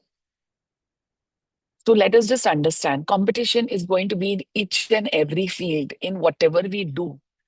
Probably even if you don't do anything, you will have competition of not doing something.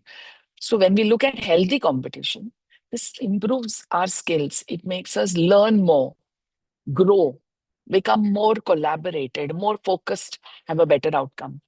Versus the toxic type of a competition where there is more amount of ego, there are character attacks, there is more focus on like, I'm the greater person. And this is what is spoiling the whole, the essence of the beautiful profession that we all are, and where we need to collaborate together and practice.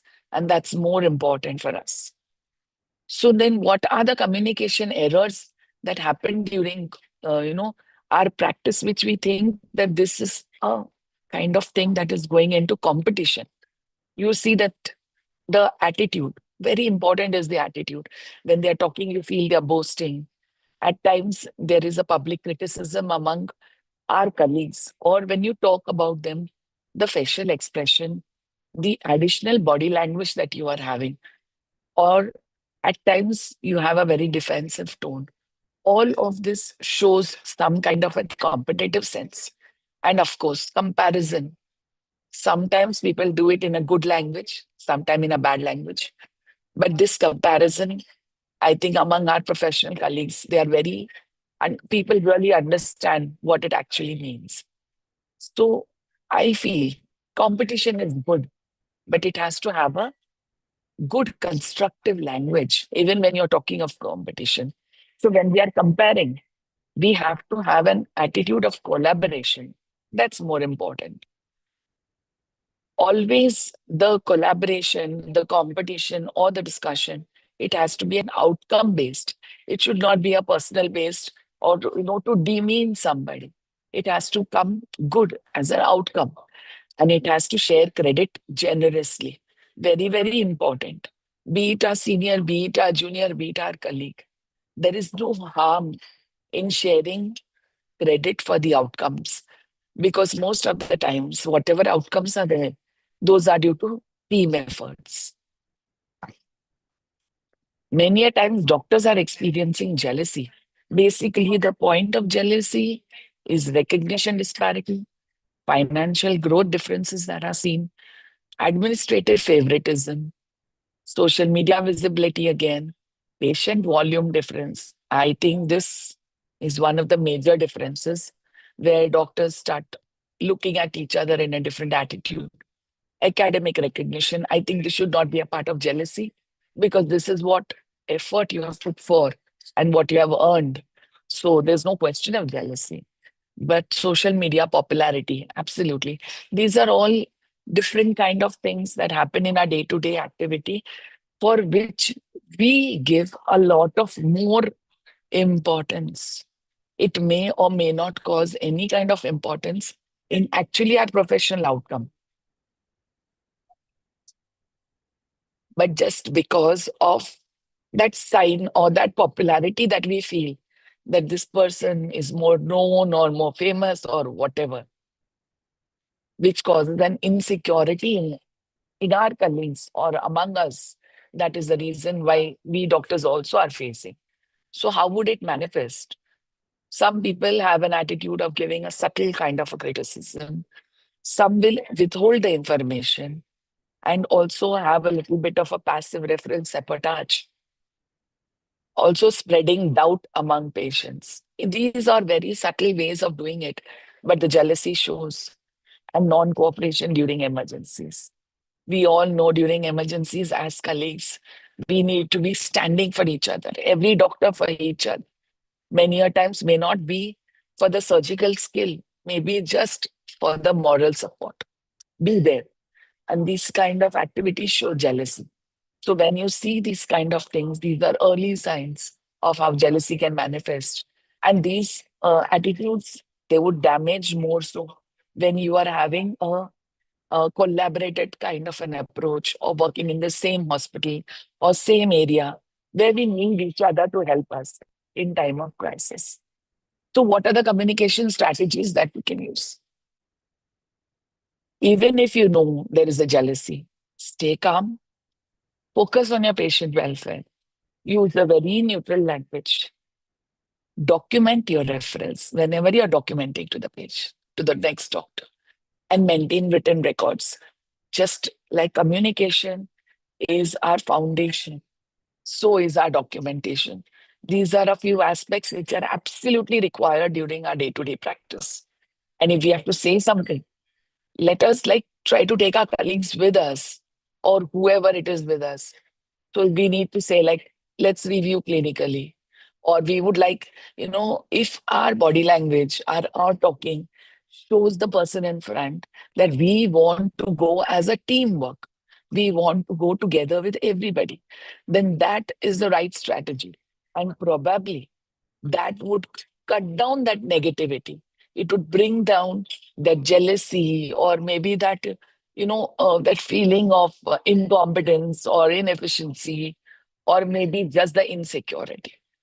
So when you are a target, when you feel that we are being the target of jealousy, we need to stay calm, neutral, document our performance, very, very important.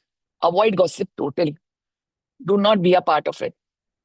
Only have formal discussions so that you are not quoted in a wrong way. Now let's come to the part of nepotism. Nepotism, we all know. Where do we see it mostly? Hospital recruitments, case allocations. We always feel the good cases go to that consultant, or always these because he's the son, he's favored, or academic promotions are given to such kind of people. ICU decision authority, the important post, or the important cases, or the limelight. All of these are always given to certain people, and you feel that they are, being promoted and favoritism is being carried out.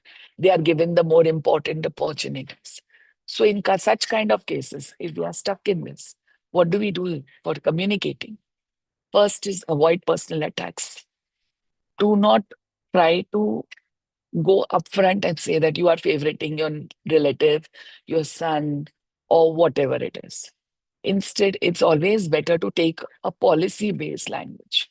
So that would be have a very transparent allocation, criteria, or we can even ask that, can we document the decision process so the person in front, whenever he is doing something, he knows he is going to be answerable. Has there been a transparency? Or tomorrow there could be a questioning to this. So automatically there would be a little bit of a cut down to such kind of activity. But needs to be very, very subtle. So the strategic response would be seek clarity on the criteria. It's not that you don't approach. It's not that you don't oppose. It's not that you take it sitting back. But how do you take it? Ask for written policies, have clarity, focus on measurable contribution. That is why I said mention your documentation. Because if your work is seen on the document, that is what you can claim on. And avoid emotional confrontation totally, because this could not get you anywhere, but definitely damage you all the more. Next, let's come to what is medical joisting. This is our problem at this point of time. We all say we don't do it, but I feel as doctors, we are the elite class of professionals who do not need enemies. Our friends are enough. This is what I always feel. Public criticism of colleagues. In fact, we doctors are so blessed now. We don't have to use words at all. We don't have to say ki kya hua tha, kaise hua tha. Just holding that file in our hand and saying, aise surgery kiya, is enough for the patient. Your body language is enough for the patient. Acha, you had gone to this doctor, and keeping that file on the table. That attitude of yours is enough for the patient. The patient has taken the message. So do not undermine your colleagues in front of your patients. Do not have ego-driven debates. Even if you have a difference of opinion, do not show this in front of your patient. Remember, today when we do it to our colleagues, tomorrow it will be our turn. Each one of us are going to be there in that position. So this, all is activities, it strengthens the negligence cases that all of us as a fraternity have to face today and fight it out. So why medical joisting is dangerous? It destroys the patient trust. Just like when you are spoiling your colleagues' attitude or you're disrespecting your colleagues' management, the patient is also losing the whole trust on the medical profession. He is not losing trust on one doctor. This triggers litigation. That is the reason he's taking back home a big question mark. Is this doctor doing the right thing?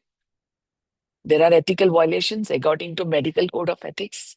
We cannot speak anything wrong about our professional colleagues. And there's a reputation damage to your colleague, to yourself, to your medical profession. So we need to be very thoughtful of what we are saying. The surgery was unnecessary. Wrong treatment was given. I would have never done this. I would even say that maybe you're not using any of these words, but that turning your eyes, doing that sound, keeping the file on the table, the respect with which you hold the file, all this also shows the patient what you think about your colleague. These statements are often quoted in court in cases of medical negligence. So safer alternatives when you're doing with the patient, communication is different doctors follow different approaches. Let us focus on the current management. We will optimize the next steps without being disrespectful or commendful or degrading your colleagues. Definitely you can go ahead. So what is the safe response model or a 3-step model formula that we can use? Always have a neutral acknowledgement. Different approaches arise. Every doctor has his own way of managing things. Very simple. The present We will focus on the opinion that is presently required based on the current condition. And the third would be avoid judgment. Never comment on anyone's competency. Once we follow these practices, automatically things would change, the situation would change, which is not happening at this point of time. This is a step de-escalation model. As soon as you realize that, many a times patient comes back and says, अरे doctor आपने ऐसा कैसे कर दिया, वो doctor बोले आपने गलत ऑपरेशन कर दिया, आपने गलत दवाई दे दिया, आपकी डायग्नोसिस ही गलत है. All these kind of attitudes which patient will come and tell us, and to which we react, to which we should not react. First is slow down, listen, think. 3 minutes, deep breath. When you are doing it, automatically your brain goes from an emotional way to a logical thing. Think logically before any action. Tone control. Always have a lower tone, because when your tone goes down, it sounds less offensive. You cannot sound wrong. So make it a lower tone. Empathize. You can always say, Doc, I understand. It would make the person in front feel good, even if he was wrong. And if you feel someone is crossing his professional boundaries, make it very clear that I feel I wanted that we both go ahead with this. But if this is how you are going to react, I don't think I can make it work. Subtle, sound, but it should be very stern. No nonsense. But definitely, it needs to be handled the right way. If it's a direct confrontation, when the colleague attacks, use this de-escalation script. Just say, let's discuss it privately, or let's review it calmly, or more important, the patient care should not suffer. If there is an email or a WhatsApp, do not do emotional replies. Please remember, you're documenting it. Do not do it. Draft and review before sending. Read the draft, however angry you are. Do not reply. Maintain professional tone. Always keep written records appropriate. Do not go on an emotional tone. During the case transfer, always remember, whatever is the previous treatment, acknowledge it respectfully. Avoid contradicting. Record the condition at arrival and obtain a fresh, informed consent. Very commonly, when we transfer patients, we may be transferring patients from institutes, and it may be going to medical college where junior doctors are responding to it first. And they do not understand what happens when they have a little bit of a loose talk. So it should even be a part of our training program that we cannot comment, ये देखो कैसा manage किया, ये देखो कैसे shift किया, अरे ET का ट्यूब कहाँ गया. These kind of things are not acceptable because the patient is listening to you. Ethical duties of doctors, mutual respect among doctors, non-defamation. We have to understand that patient is the most important thing. Maintain professional dignity, and please remember, professional conflict cannot be a public criticism. It cannot be something that you are outbursting. So all these are a part of our responsibility, ethical responsibility in practice. If you are a leader, then your leadership responsibilities would be transparent performances, written allocation policies, zero tolerance for public criticism again, conflict resolution mechanism within your institute, within your unit, or whatever. Emotional self-regulation, this is most important for all of us during any situation. If there's any problem, please have this 5-second rule. Pause, think, go neutral. Do not react. Voice modulation. Many a times you can say good things, but the tone is very bad. But if you can regulate your tone down a bit, think and talk, things are very easy.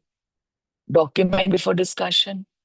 And the golden rule for our professional survival would be never criticize a colleague before a patient.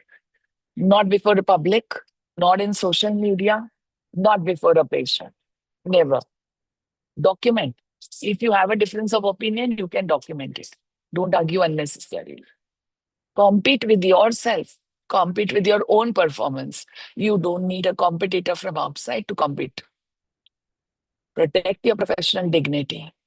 So golden communication rules would be speak less, document more, never criticize a colleague for any reason in any circumstance.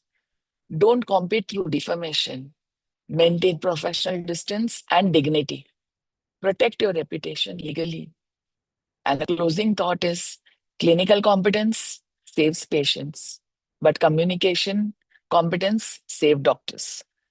Clinical excellence builds reputation. Professional communication protects it. And more important, medicine is a profession, not a battlefield. So professional maturity is silent strength. So thank you so much for this opportunity, ma'am.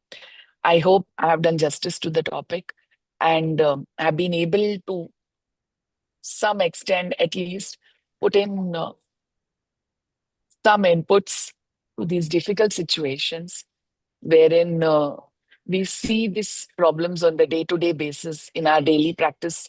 And I hope it was practically able to be implicable in our day-to-day practices. Thank you. Dr. Shetty, yes, you have actually, I think the feedback is that very many people really don't think about this. They may be doing it very subtly, like you said. Right. Ma'am, you can stop sharing. Yes, ma'am. Yes. So we may or may not be doing this, and it's very, very, nice of you to bring this up in such a nice way, because really everybody needs to introspect. Is it, are we really, doing any of these small gestures, or, putting some wrong thought in this, in this already deteriorating healthcare Exactly. settings. Thank you very much. Please stay on. I think there are going to be some questions. Even I have some questions for you. But I am now going to go on to Dr. Naurange. Has he joined? Dr. Naurange? Okay, so till Dr. I can't see him, right? Okay, Dr. Naurange is going to join in about 5 minutes, I think. So while I am going to contact him, I would like our Medical Legal Society, our founder member, founder member, Dr. Rajiv Joshi. I can't see you. Okay, so I'm going to just call him for 5 minutes. He's going to give you an overview of what Medical Legal Society of India is trying to do for doctors. And I hope it will, kind of or give all the listeners some, confidence that there is somebody who is going to fight for you. Dr. Joshi, are you there? I somehow cannot. I'm there. I'm there. All right. So will you just will you just I'll give us a brief overview of what we are doing? So I think you can see my screen. Yes, sir.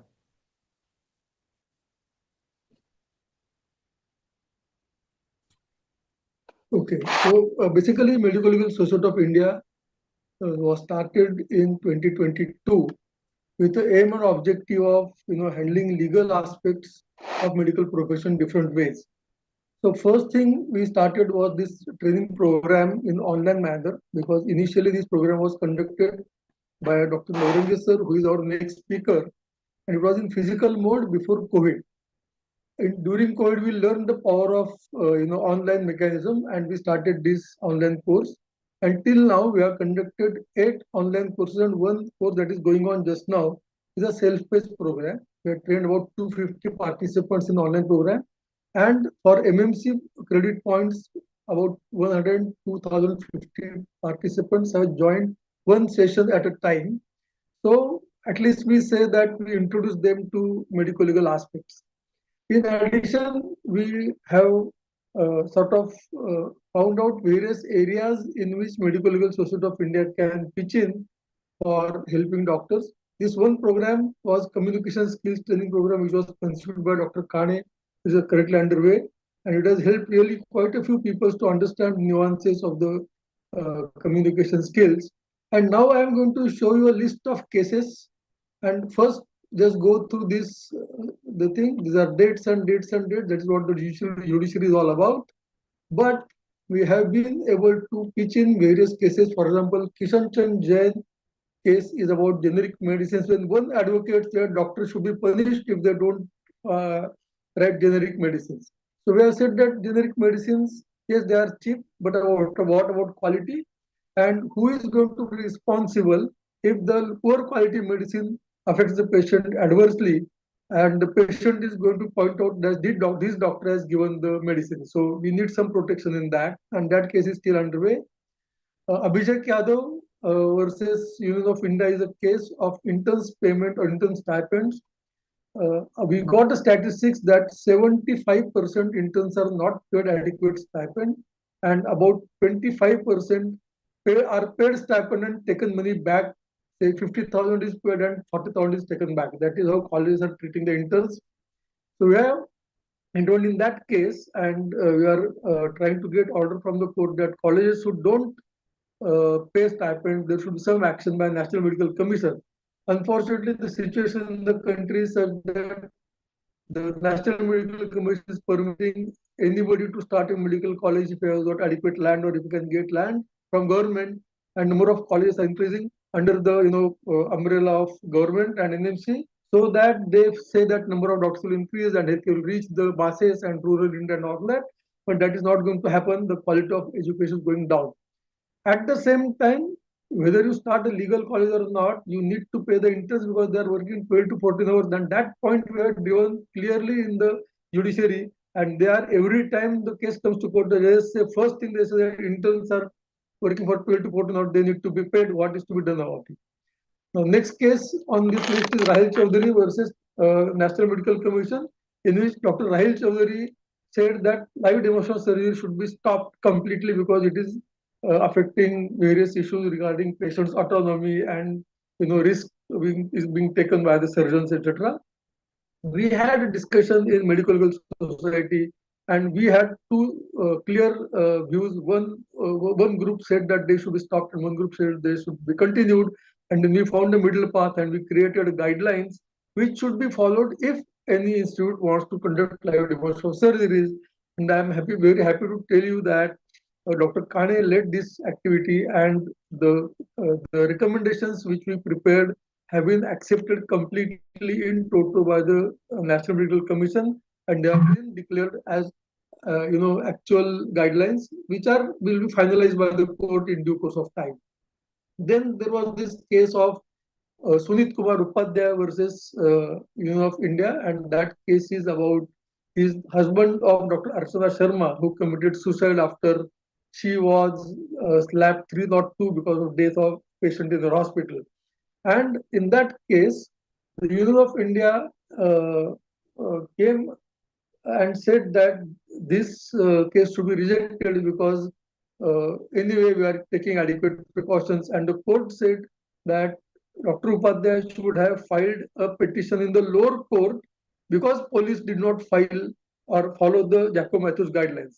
So contempt of court petition should have been filed in the lower court. So that is how judiciary will put you into a procedural aspects.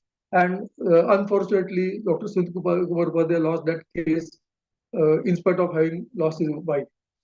Then this Veterans Forum is a case in which the advocates are saying that hospital rates should be controlled by the court, and the court clearly said that how can we control the hospital rates if we cannot control the rates of the advocates?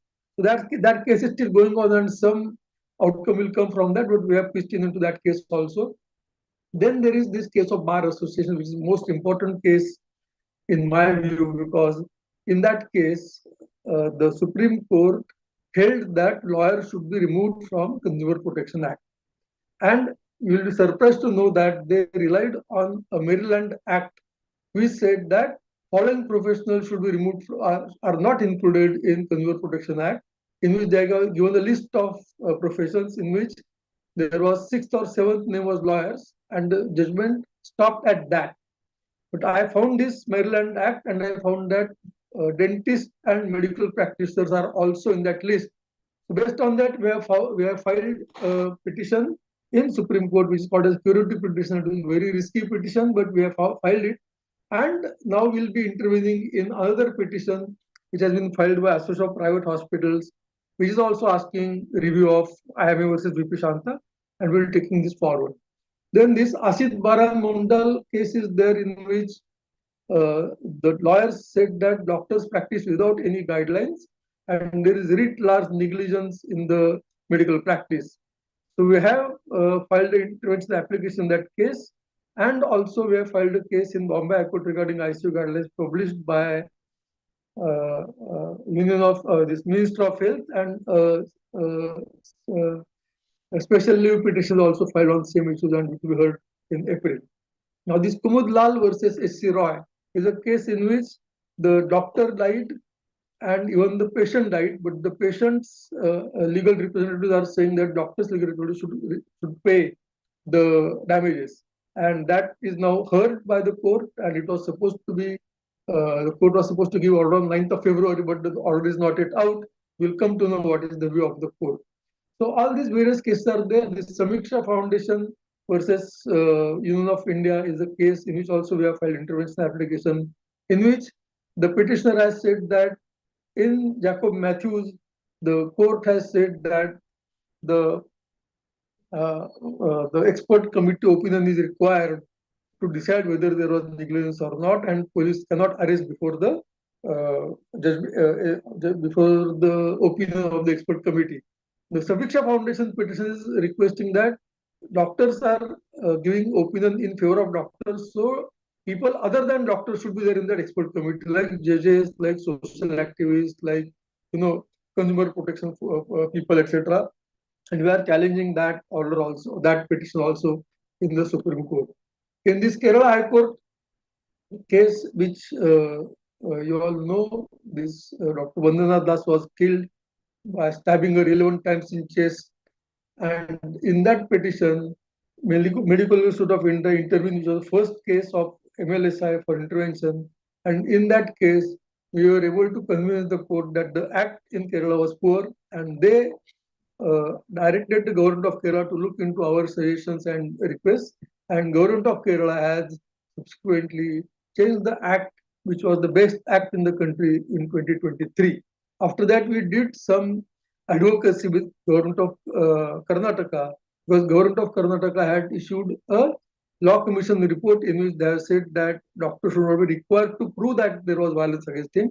And after that, the Karnataka government has framed better act than Kerala, and as of 2024, the Karnataka State Act is the best act in the country. So these are different cases which we have been working on. There was a case of criminal law-related issues in state of Kerala court, and whether the expert committee report should be given or otherwise. And there we have also said that the expert committee report, these reports should be given to the petitioner and the accused also, so that if the accused has got any problem, the doctor has got a problem, can file an appeal in the state commission or state committee, and that has been accepted by the court. So this is how we are trying to pitch in various cases. There is one more case regarding POXO Act, in which we have filed intervention application after 2 cases were filed in the Bombay High Court requesting permission to abort the fetus in the minor girls without disclosing identity of the girl. The POXO Act says that the identity should be disclosed to the police, and we said that this identity cannot be disclosed because the relatives do not want it to be disclosed. So therefore, now we have submitted guidelines to be given by the government, and court has asked the government to issue certain guidelines. Whether they agree with us or not, they should be giving some guidelines. That also case was supposed to be heard on 6th of February, but it did not come up for hearing because judges were absent. So maybe in next week it will come up for hearing. So various cases we are taking up, and in addition, I'll just inform you that one more important activity that government of that Medical Legal Society of India is taking is giving expert committee opinion. So what happens is sometimes district committee is under political pressure or under whatever reason they give opinion against doctor, maybe they are overworked or whatever. And we have found that they do not give reasons of why a particular report was given against the doctor. For example, I'll give you an expert committee report in which they said for 94-95 SpO2, there was hypoxia in the patient and doctor should have treated, investigated hypoxia and treated him. We formed an expert committee of intensivists, ICU specialists, and cancer surgeon against whom this case was filed. And we came out with the opinion that there is no question of hypoxia at 94. And then the state committee agreed upon our opinion and they gave that there was no negligence. So what we are trying to do is we are not giving opinion for the, just to protect the doctors. We are studying the entire case in detail and then we are giving a reasoned report why there is no negligence or what is academic reason, what could have happened, what could be possibilities. And this has helped 5 doctors till now. I'm not going to go into details because Dr. Navranga is already joined and he is our guru in this medical legal society aspects and treasurer of Medical Legal Society of India, one of the most important founder members. And I will request him now to take over the session. And I just tried to pitch in till he was on his way to join. So thank you, Dr. Navranga, sir. And Dr. Kane, please introduce Dr. Navranga. Thank you, Dr. Joshi. I just thought that everybody should know that, yeah, in case there is, some medical legal risk, it is all right or it is necessary to get some medical legal help. And no, we are there. Now, Dr. Navranga, as Dr. Joshi has said, that he is really our guru and he has kept, this baton running and we are just, kind of following his limelight. Dr. Navranga is going to talk about communication skills to prevent litigation. Okay, so now please understand that once things go into litigation, it is such a, downward spiral, and to keep up through 15 years of litigation is really not a good option. And preventing litigation, I suppose, is really where we should concentrate on. So Dr. Navranga, please start sharing your slides. Yeah. I have very honestly said that you don't need introduction, but I had put up your introduction initially. So please go ahead. Thank you, madam. Thank you, Pratibha, and thank you, Dr. Rajadoshi, for very kind words and conducting this very important course of communication skills being developed, and that would be definitely aiding prevention of litigations against the doctors. We can't give assurance that it will never occur. If you have a good amount of practice, it is likely to occur, but then you will easily escape through. But even prevention wise, it has a very big value. Thank you once again for giving me this opportunity to interact with you and all of us, just to make a general announcement that we lost the founder guru of this medical legal field in Pune, that is Dr. Subhash Behere, yesterday afternoon, and we sincerely dedicate all this top of mind to him. He just passed away yesterday at about 12:15, so it's not even 24 hours. And we sincerely pay our homage to him. With this, I start my, I share my slides. Yes. So really And- sorry to hear that, because he was also a pioneer and he used to be there for everybody's help. Yes, thank you very much, sir, for sharing. It is sad news. Very sad news, and surgeon by profession died of invasive non-Hodgkin's lymphoma into the stomach and bled to death yesterday following a massive hematemesis. So we pay sincere homage to him and we start with our proceedings. Yes, This is my usual slide in every talk I keep it. That is prevention of allegations in the form of sir, we ABC. can't see your slides, sir. Oh, really? No. I will. So please share your slides. Yeah, I I made will. you I will. co-host. I will do that. I will do that. Yeah. Oh, it Yes, was sir. my mistake. It was my mistake. Sorry. I think now you can all see very well. Yes, sir. Yes. Yes. So this is the slide I put it at the end of every talk. Today I'm putting it in the front first slide itself. The reason being, if you see the A, B, C, D, E, F, G, H, etc., these are the preventive aspects of medical legal problems. I have highlighted C in the green, or you can say it is turquoise colored signal, saying that this is the most important aspect of prevention of medical legal litigation, that is communication. And secondly, the proof of that record of that communication is your documents. So between the two, C comes before D. So C is that important. And B, that is behavior, also comes under communication. So with this, I will start my talk today. Is that I have, of course, abridged the communication big word in the slides so that it occupies less space in the form of C, that is copyright. But it's not copyright, it is communication. So all the aspects have been covered by now, and this is sort of a resume, or in a nutshell, we are giving all the information in one small talk.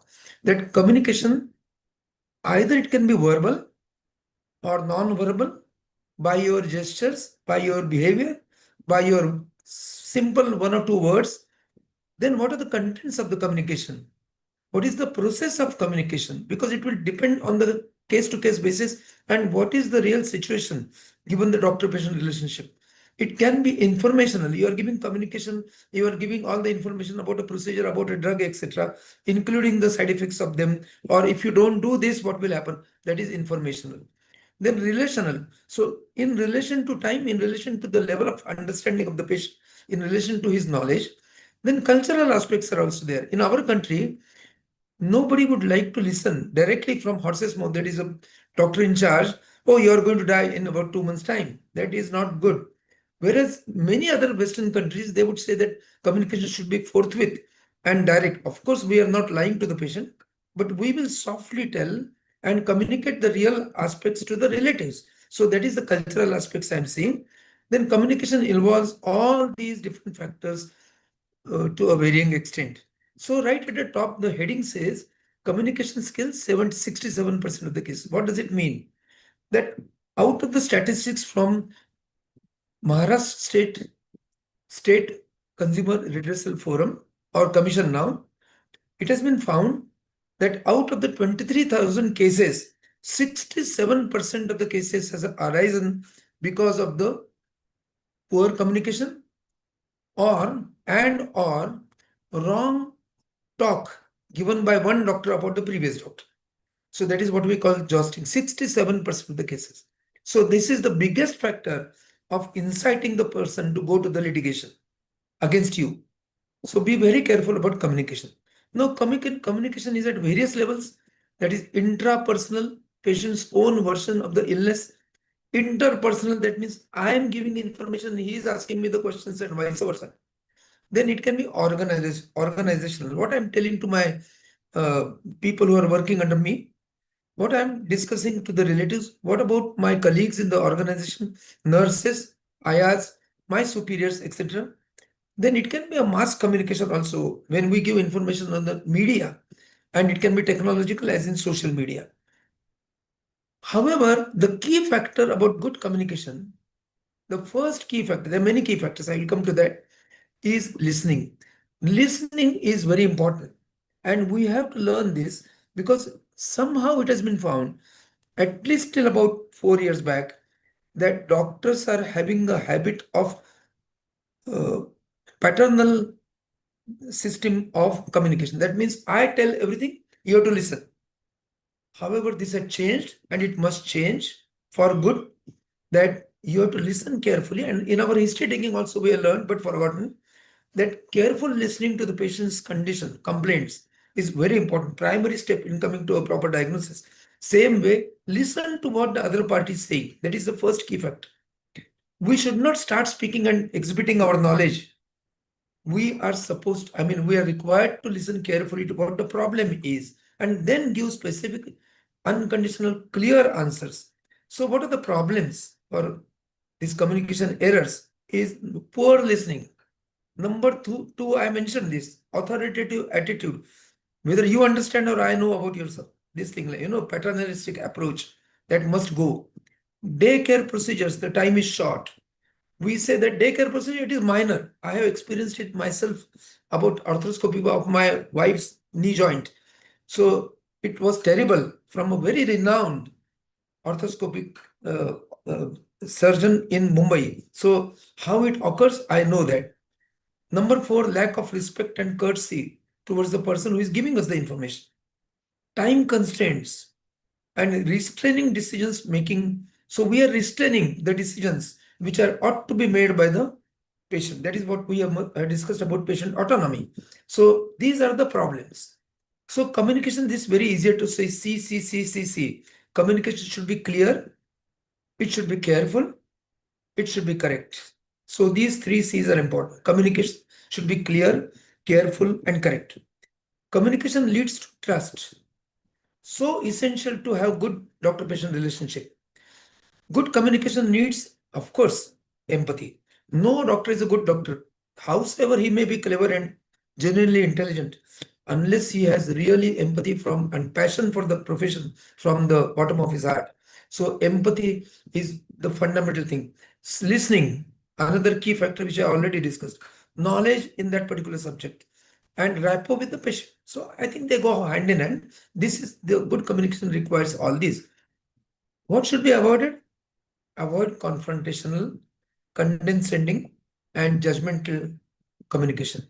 This was my fault. I tell you honestly, when I was a registrar, when you are working in a hospital like Sassoon, flooding of patients, huge work, and the young age, we feel that, oh, we are everybody and we know more than even the textbooks and our professors. It is never so. Please remember, the patient knows about his body more than what you know about his disease. So we cannot be confrontational, condensation, and judgmental. Another important C&D I already covered. Communicate what you document and document what you communicate, but it is practically next to impossible. How can you go on documenting everything? Then are you going to treat the patient or are you going to document? Of course, nowadays you can record on video camera, but then every place it is not possible. So it is easier said than done, but try to develop that habit. But of course, we can have the upper 3 adjectives: empathetic communication, listening communication, knowledge, and rapport with the patient. Only 7% of the communication is verbal. So out of the 100% arena of communication, only 7% is verbal, 93% is non-verbal. So that's proved beyond doubt. So how you behave, how you express, what are your facial expressions, how do you shrug the shoulders, how do you talk with the patient, everything is very important rather than only the words. Body language, gestures, ambience, voice quality, tone of the words uttered, you use, misconceptions of the doctor are that verbal and documented. That is only 7%. 93% is non-verbal communication, which has great importance. And most doctors feel that they have great communication skills because they are very intelligent. But that intelligence is academic, that intelligence is in their field. This is a separate skill by itself. Communication skills cannot be just taught in one lecture. They have to be acquired. No communication, communication should have the professional distance. Definitely they should keep the emotions out when you're talking in an official way about the disease. Communication skills do not affect the final outcome, that we agree, but they affect the medico-legal outcome. Doctor's role is to focus on the diagnosis and treatment, agreed. But then incidentally, other things also matter, and that is communication. So communication starts in the waiting room. Your part is 10 minutes, 20 minutes, 1 hour in a day in a hospital setting. So what I mean by waiting room is your receptionist. How is the reception counter? What is the ambience over there? The behavior of the receptionist, nurse, your junior doctors, body language of all these people. Language, what they use, smile of recognition. What is the dress of the staff, hairstyle, name tags, eye contact, attitude. All that comes under non-verbal communication. So very important. What are the 7 fundamental skills in communication? Number 1 is, of course, I already mentioned listening. Now has to be contrasted between listening and hearing. We have ears, we hear, but it should not be mechanical. We have to listen means understand what are the feelings behind that. Careful listening, what the patient wants to express with us. Empathizing, communicating. Financial basics also have to be explained. It's a teamwork. So I already mentioned right from reception counter till the ward boy. Leadership. You set yourself in the leader's role because they are bound to follow. Jaisa Raja, Vaisi Praja. So they will follow. Your staff is bound to follow that. And lastly is the management skills, management communication. How your accountant, how your managers, non-medical people are also communicating. Everything matters. Whatever amount of expert knowledge is delivered or acquired by a medical person, each interaction being unique, it will involve unique issues about communication. It is necessary that in this era to acquire practical experience in interaction.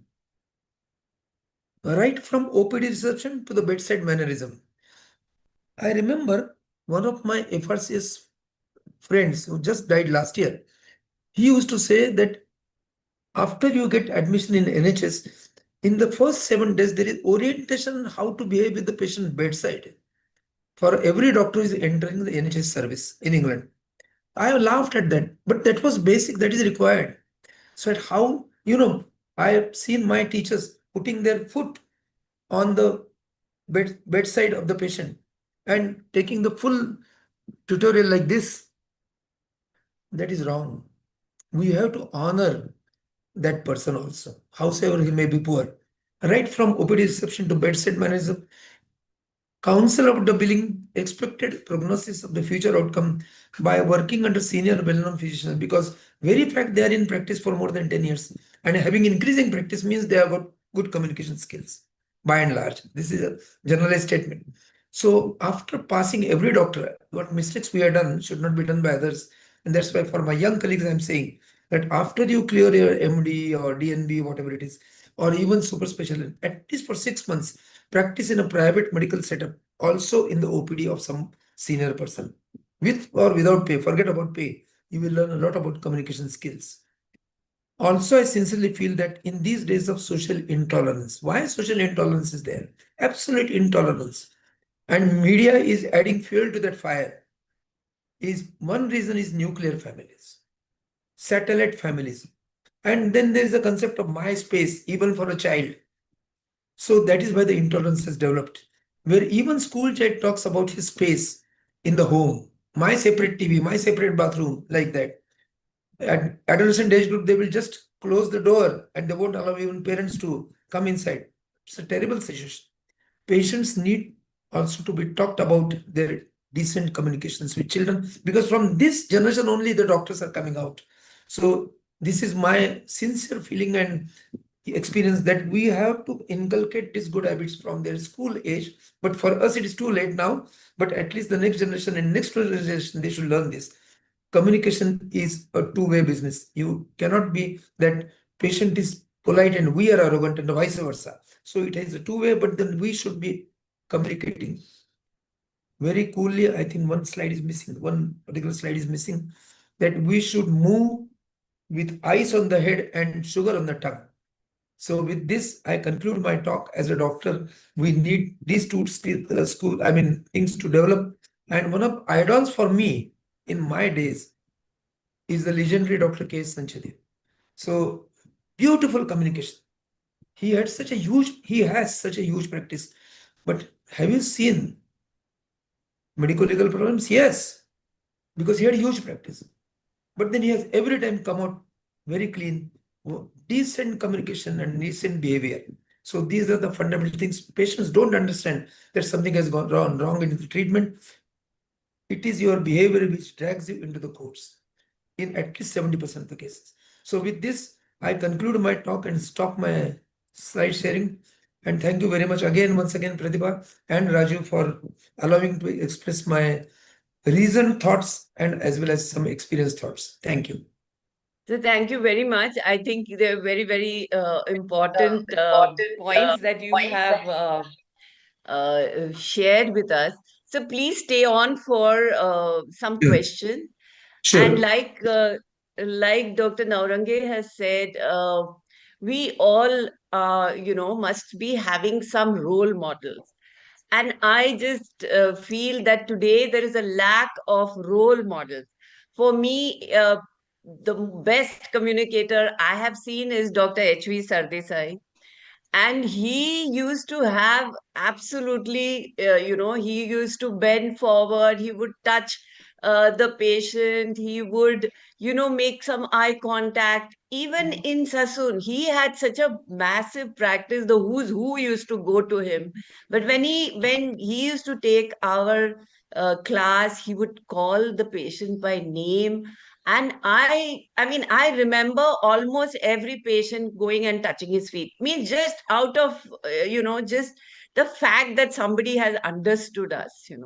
So Another person, I madam, mean, from your field, another person from your field was legendary Dr. Balasaheb Deshpande in anesthesia. yes, You yes, call him yes. for emergency as a junior colleague and you are in trouble for anesthesia accident. And he would talk so nicely to the patients and he will just give a lot of support to the young anesthetist.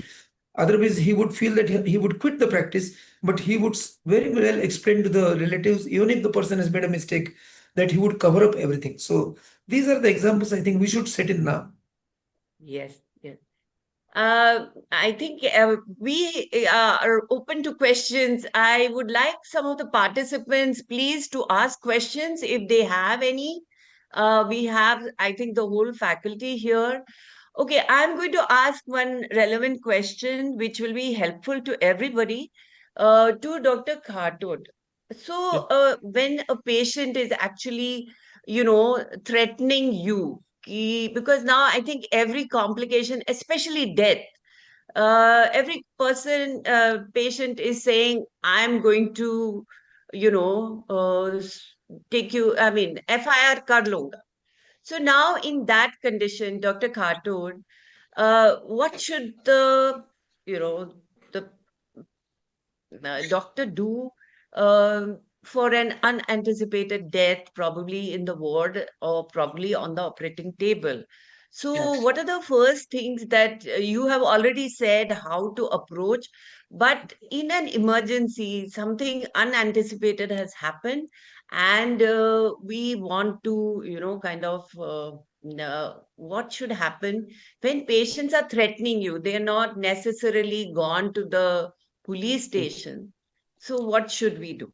So first of all, whenever there is a sudden, unexpected death of a patient in our setup, so what happen? First of all, don't become afraid. Just clear your side. Means call for Documents. documents. First of all, that is the most important thing. Second thing, call for help.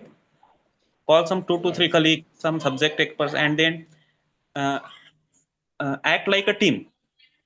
Then inform the relatives about the incidents and wait for their reactions, whether they accept it, not accept it, whether they react, not react.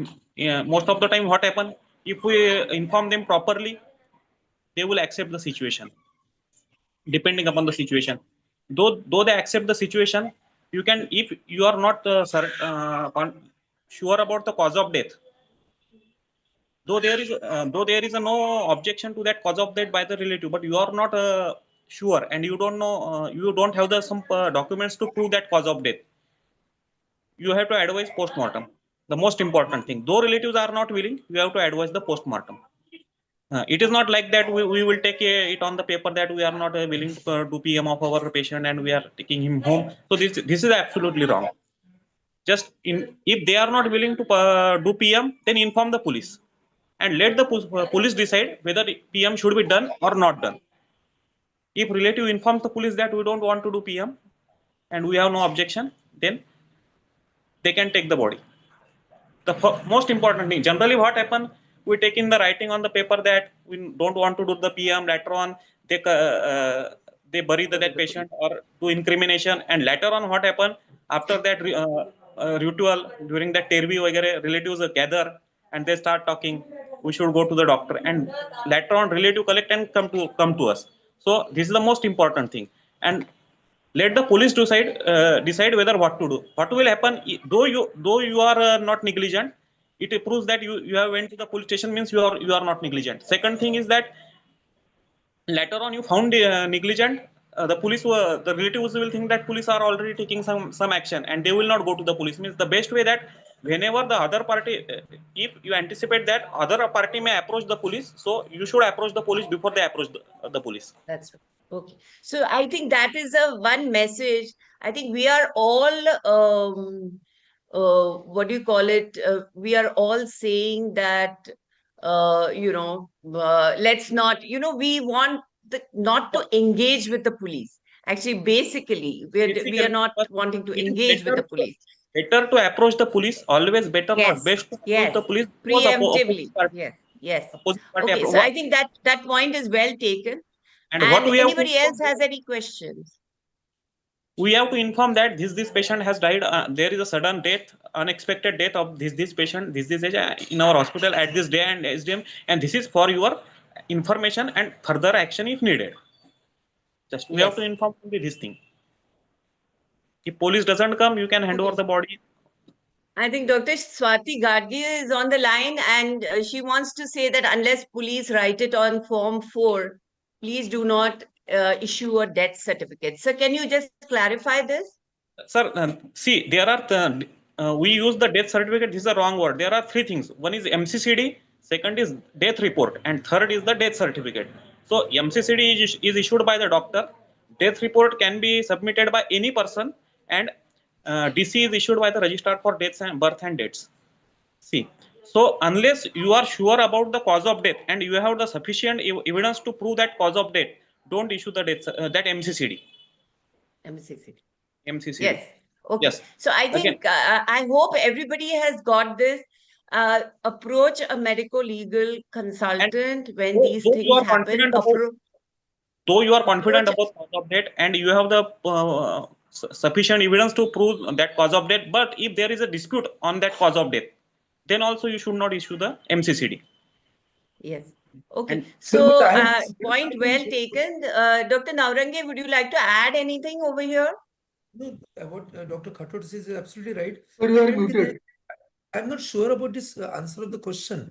Unless police write it on Form 4. Form 4 is the death certificate form. So how they will write on the police? Police will write on it? What they will write? No, it is not correct. Yeah, I just wanted to clarification. That's right. Okay. Is Dr. Vidya here? Dr. Vidya, are you here over here? Yes, ma'am. Anybody else has any questions? Okay, Dr. Vidya, the patient, is she here? Yeah, she's here. Yes, ma'am. I have a question. Okay, so a patient has come to me, and I'm an anesthesiologist, and they say ki, I'm going to give a spinal anesthesia. That is the plan that I'm discussing with him, and then she says, no, I don't want a spinal because last time it was given, and then I had this headache, and I had multiple problems, and my back started aching, and so how should I convince this patient that it is going to be different this time? Basically, this is, I think you are asking me a trick question because you are already the boss in this communication. No.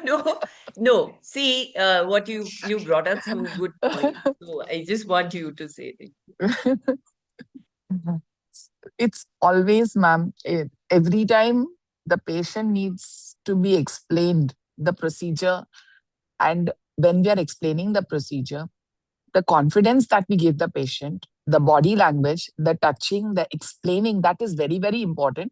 And always we can tell them that the feel that you get this time may not be the same as you have it last time. So I would take care that all the problems that you have told me, I will keep it in mind and remember, and also be confident that you will not face any of these problems this time. Many a time it is just that, reassurance would get that confidence into the patient.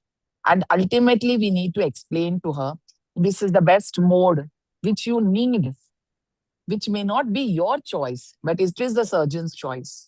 And the best outcome would come from this mode. And whatever problems you have faced last time will be taken care of this time for sure. And you will not have this experience.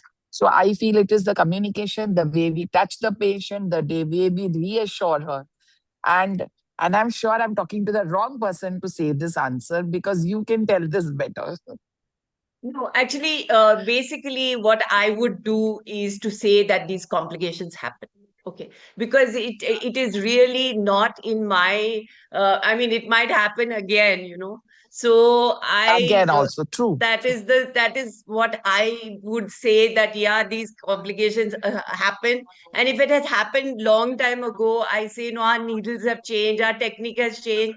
So would you? And Exactly. I mean, if the patient doesn't have too many problems, I'm very okay giving a general anesthesia. Nowadays, I have a very short, kind of thing to say So that, that is what, ma'am. That's why I yeah, said, so if that is the option which is the best for the patient, then we will have to convince her. no, fair If we have enough. an But what I'm alternative, saying then is, many a times, nowadays patients are very insistent, So we have to very just much, explain the very risks much. of the general anesthesia and just go ahead, because very difficult to And the argue with choice some of should these be the young patient's patients. choice, ma'am. Yes. So The I do patient, give that a preference. preferably, it Yes. should be the patient's choice. Yeah. So I we think that do, is the safest way to practice. That we do have to stop thinking emotionally and be more logical and take that, because the patient has already done his R&D. Yes, and they do he a has lot of come, he has a research double also. graduation degree. Yes. Exactly. Okay, So so the there are some more thought that questions this about poor thing does RTA. not know and all. So Dr. Rajiv, will you take that question on RTA? There is something. Okay, so somebody wants email IDs of speakers. There is an issue regarding MCCD in MLC. Now, I'll explain this in a little detail because we have done a lot of work on this. Because the forensic department people, one Dr. Indrajit Khandekar from Wardha, he came out with the idea that MCCD should be issued by the doctor if cause of death is known even if there is a MLC. For the simple reason that the workload on forensic department should reduce. Now we posed him a question that if I give a MCCD and then that is challenged afterwards, then where do I stand? Because then my neck is I'm going to get into trouble. So there should be some process in which if you want the work of forensic people to be reduced, it has to be through police, because only police is going to send the body for payment, not the doctor. So we have devised a format in which I will just show it to you all by this particular document, which we have circulated to Minister of Health, Minister of Home in Central, as well as State Department. And this has been approved by the Dean of Solapur Medical College, who is our faculty in our other course. And this was sent to him by the Home Department. He has approved it. So very soon this will be coming into picture. But still, what I'm going to show you just now is this particular document. It is advisory of MLSI. I will not read it out completely, but it's a long document in which we have prepared this checklist for doctors for filling up a death certificate. When you are filling the form, you do all these things. And most important thing is, this is a very important document that you have to get this information filled by the relative of the deceased. So there they write down all the details, and this is, you can see here, the letter to the superintendent of police or police inspector is very important, that they are writing it to police inspector. Okay, this is very important. Then they will say that I am aware of this medical case and cause of death is so and so, and in which doctor will tell him what is the cause of death, he will take it. And they will say that I do not have any complaint against anyone, as well as doctors who have tried to give treatment to the patient with good intention, and adequate efforts were taken with due care to save the life. in spite of which my relative has expired. I will not raise my complaint against the doctors if medical certificate positive is given by the doctor. So this request is sent by relative of the patient to the police. We can just give the format, and doctor will sign here that I have received this document. It's just receiving document is not accepting the content thereof, but you sign on this, and here are the witnesses of the patient's relatives who has signed this document. Now, next document in this is Annexure 3, in which this NOC from relatives to be taken by the police. So this document will be taken by the police, and they will say that we do not have any objection for not doing PM. So relatives are requesting police that we don't want to do PM, and then the police will give certificate that there is no NOC for not doing PM, that is given by the police. NOC from police. Once we get this NOC from police, that you please hand over the body to the relatives, then and only then we will give the body to the relatives for cremation. Also say that in spite of this certificate, you can always take the body for post-mortem. We don't have any hesitancy in doing the PM because we are given the cause of death after you requested the police and police has guided us. Still, so what will happen is you will not be into difficulty if such situation arises that afterwards they think that they want to do a PM. Now there is a example why all this we went into all this is some reason. There was a neurosurgeon in Pune who did Burwell surgery for subdural hematoma, and then the patient was in ICU for 5 days, and then the patient died. Then patient died of pneumonia actually, but then the body was sent to PM because it was an accident case, and the post-mortem report said no subdural hematoma, no intracranial hemorrhage. And how it will be that it has been already been removed by the neurosurgeon. When he was called into the police station and he was called in the court that you have said that there was subdural hematoma and the PM report said it is not there. So he has to explain. Yes, he can explain that I have done the surgery, but why he should be required to go and give the explanation? That is not justifiable. The PM report itself should have said that there is a opening in the skull of Burwell, etc. So if for reducing their work, we don't want to stick our neck into the trouble. Therefore, we have initiated this movement. I know it takes time because government procedures take a lot of time, but we have initiated this, and if anybody wants, please write to MLSI. We'll send this annexure to you, and then you can use it, start using it in the practice, and we'll see what are the outcomes. If there is a difficulty, get back to us, we'll be with you. Thank you.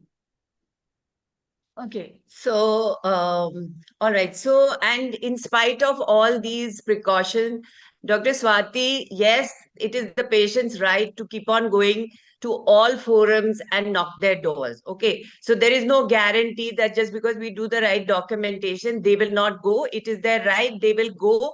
Only thing, our defense will be slightly better. Okay, so there is no way that we can guarantee that if you do this, patients will not complain on any forum. That is their right. They can go, and they do go. And we have seen that they go on multiple forums, and there is no guarantee that if you do this, there is, you will not face any litigation. So, all right, so we are going to stop this. Anybody else has any questions besides this? You can unmute and just ask your question, please. Vikram Singh has said that knowledge of PM doing doctor can also prevent litigation. Yes, of course, but what they do is they try to shrug their responsibility and put the onus on you. Unfortunately, everybody of us is trying to do it. We are putting a responsibility of someone else, someone wants to shrug off. We have to play fair with everybody. If they want to reduce their work, then we should not be exposed to litigation ourselves. That is also correct. Therefore, such formats will be useful in future, and I'm sure this has been accepted by Dr. Indrajit Khandekar also, and hopefully Minister of Home Affairs will also accept it in future. Let's see. Okay, so that is a wonderful discussion. Anybody else has any questions on this? I would, this is a good platform to ask questions. And I sincerely thank all the faculty for their valuable time. It's a Sunday morning, and I do understand. And of course, to all those people who are listening, thank you very much, Dr. Swati, Ma'am, I for need your to take photograph. engaging Ma'am, I need to questions. record photograph. All right, so Dr. Dr. Joshi wants evidence, okay, Yeah. of this meeting. Everybody, please put on your videos and let us take a nice photograph. All of you, please switch on your video cameras. Please switch on your video cameras and It's my let us duty to take. document that all these people were there Yes, when I sent this document to MMC. evidence, sir, evidence. So we are all on Evidence, that absolutely. page. That the faculty was there and that the participants were there, and they were smiling at the end of the session. That is very important. So smile, please. It's all a of good you. memory also, sir. It's a good memory Yes, with yes, all these people. absolutely. Thank What you happens very is much. after LAMP, Thank I you very send much. these 12 sessions pictures to colleges, and they're so excited because they don't get record of all these events. So all of you, please switch on your video camera. Smile, please. Session first picture. 1, 2, 3. Smile, please. Just a minute. Let me record it. Please hold on. My computer is fast, but I am a bit slow in all these things. I will take second. You are Just a calling yourself as slow, and we are at One snail's more, pace. one more. Everybody smile, one please. more photograph. Smile, please. One more photograph. Now let me save both the photographs. Please wait for a minute. So I really thank all the participants for being here through the thing. I can see Dr. Hornwood is here. Thank you very much for attending. And we will be, kind of conducting these sessions because I personally feel they are very, very important. And we are trying to reach doctors to, kind of make them safer. And with that being said, I will conclude this session.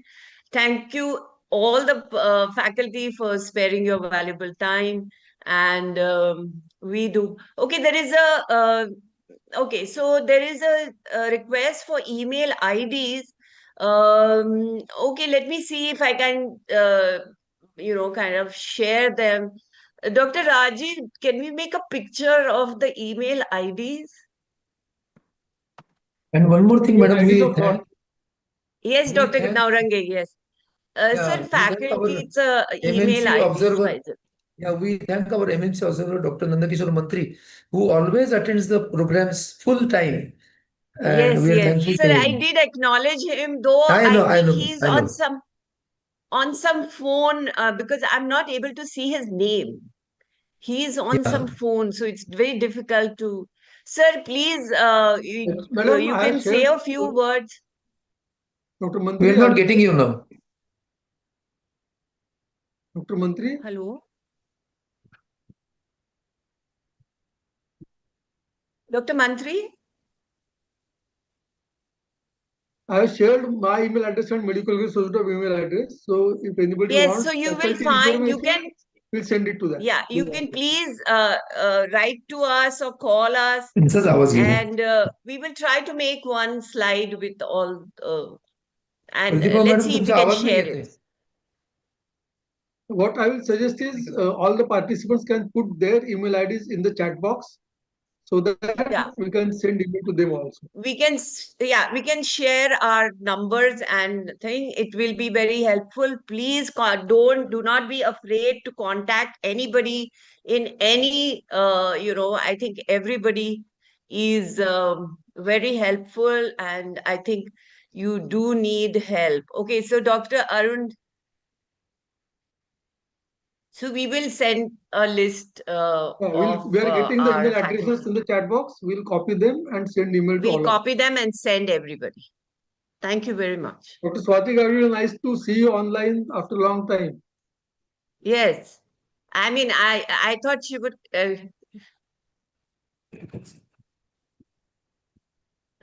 Hi, Swati. Hi, ma'am. कुठे आहे आता? I think they wanted I'm here to very much in interview the Mumbai. IDs of the speakers But me and speaker, panelists. I did not switch on my speaker because I didn't want to interrupt much. Okay. So nice of you no issues. to arrange all this. This was a wonderful session. Simply loved being here with everyone today. Navarange Thank you. sir, Thank thank you you so so much. It's been a long time since we met.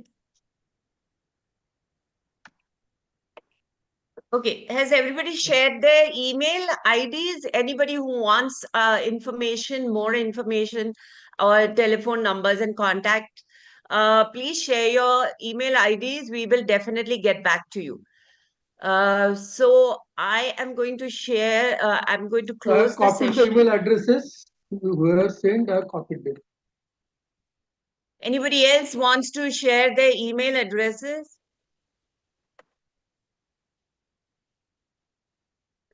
Hello, Pushkar. Pushkar is my Pushkar student, and Patil. I'm so happy that he's actually attended this class.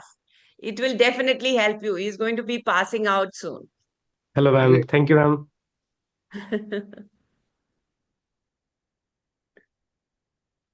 All right then. Thank you. All right. Now Thank you we very can close much. this I session. thank once again all the faculty, and I thank all the participants.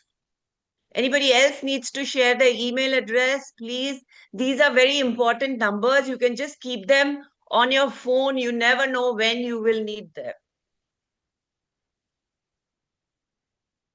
Just wait for a minute or two, and then Yeah, I'll close the we'll session. wait and then close the session.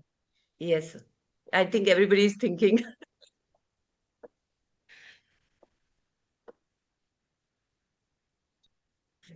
Okay, so thank you, Society of Anesthesiologists Maharashtra and Society of Anesthesiologists Pune for making this participation possible. And I really thank both those societies because I can see a lot of members have joined from there. Thank you. Thank you, Thank you, Neha. ma'am. Thank you, Anybody, ma'am. any other office bearers you can see?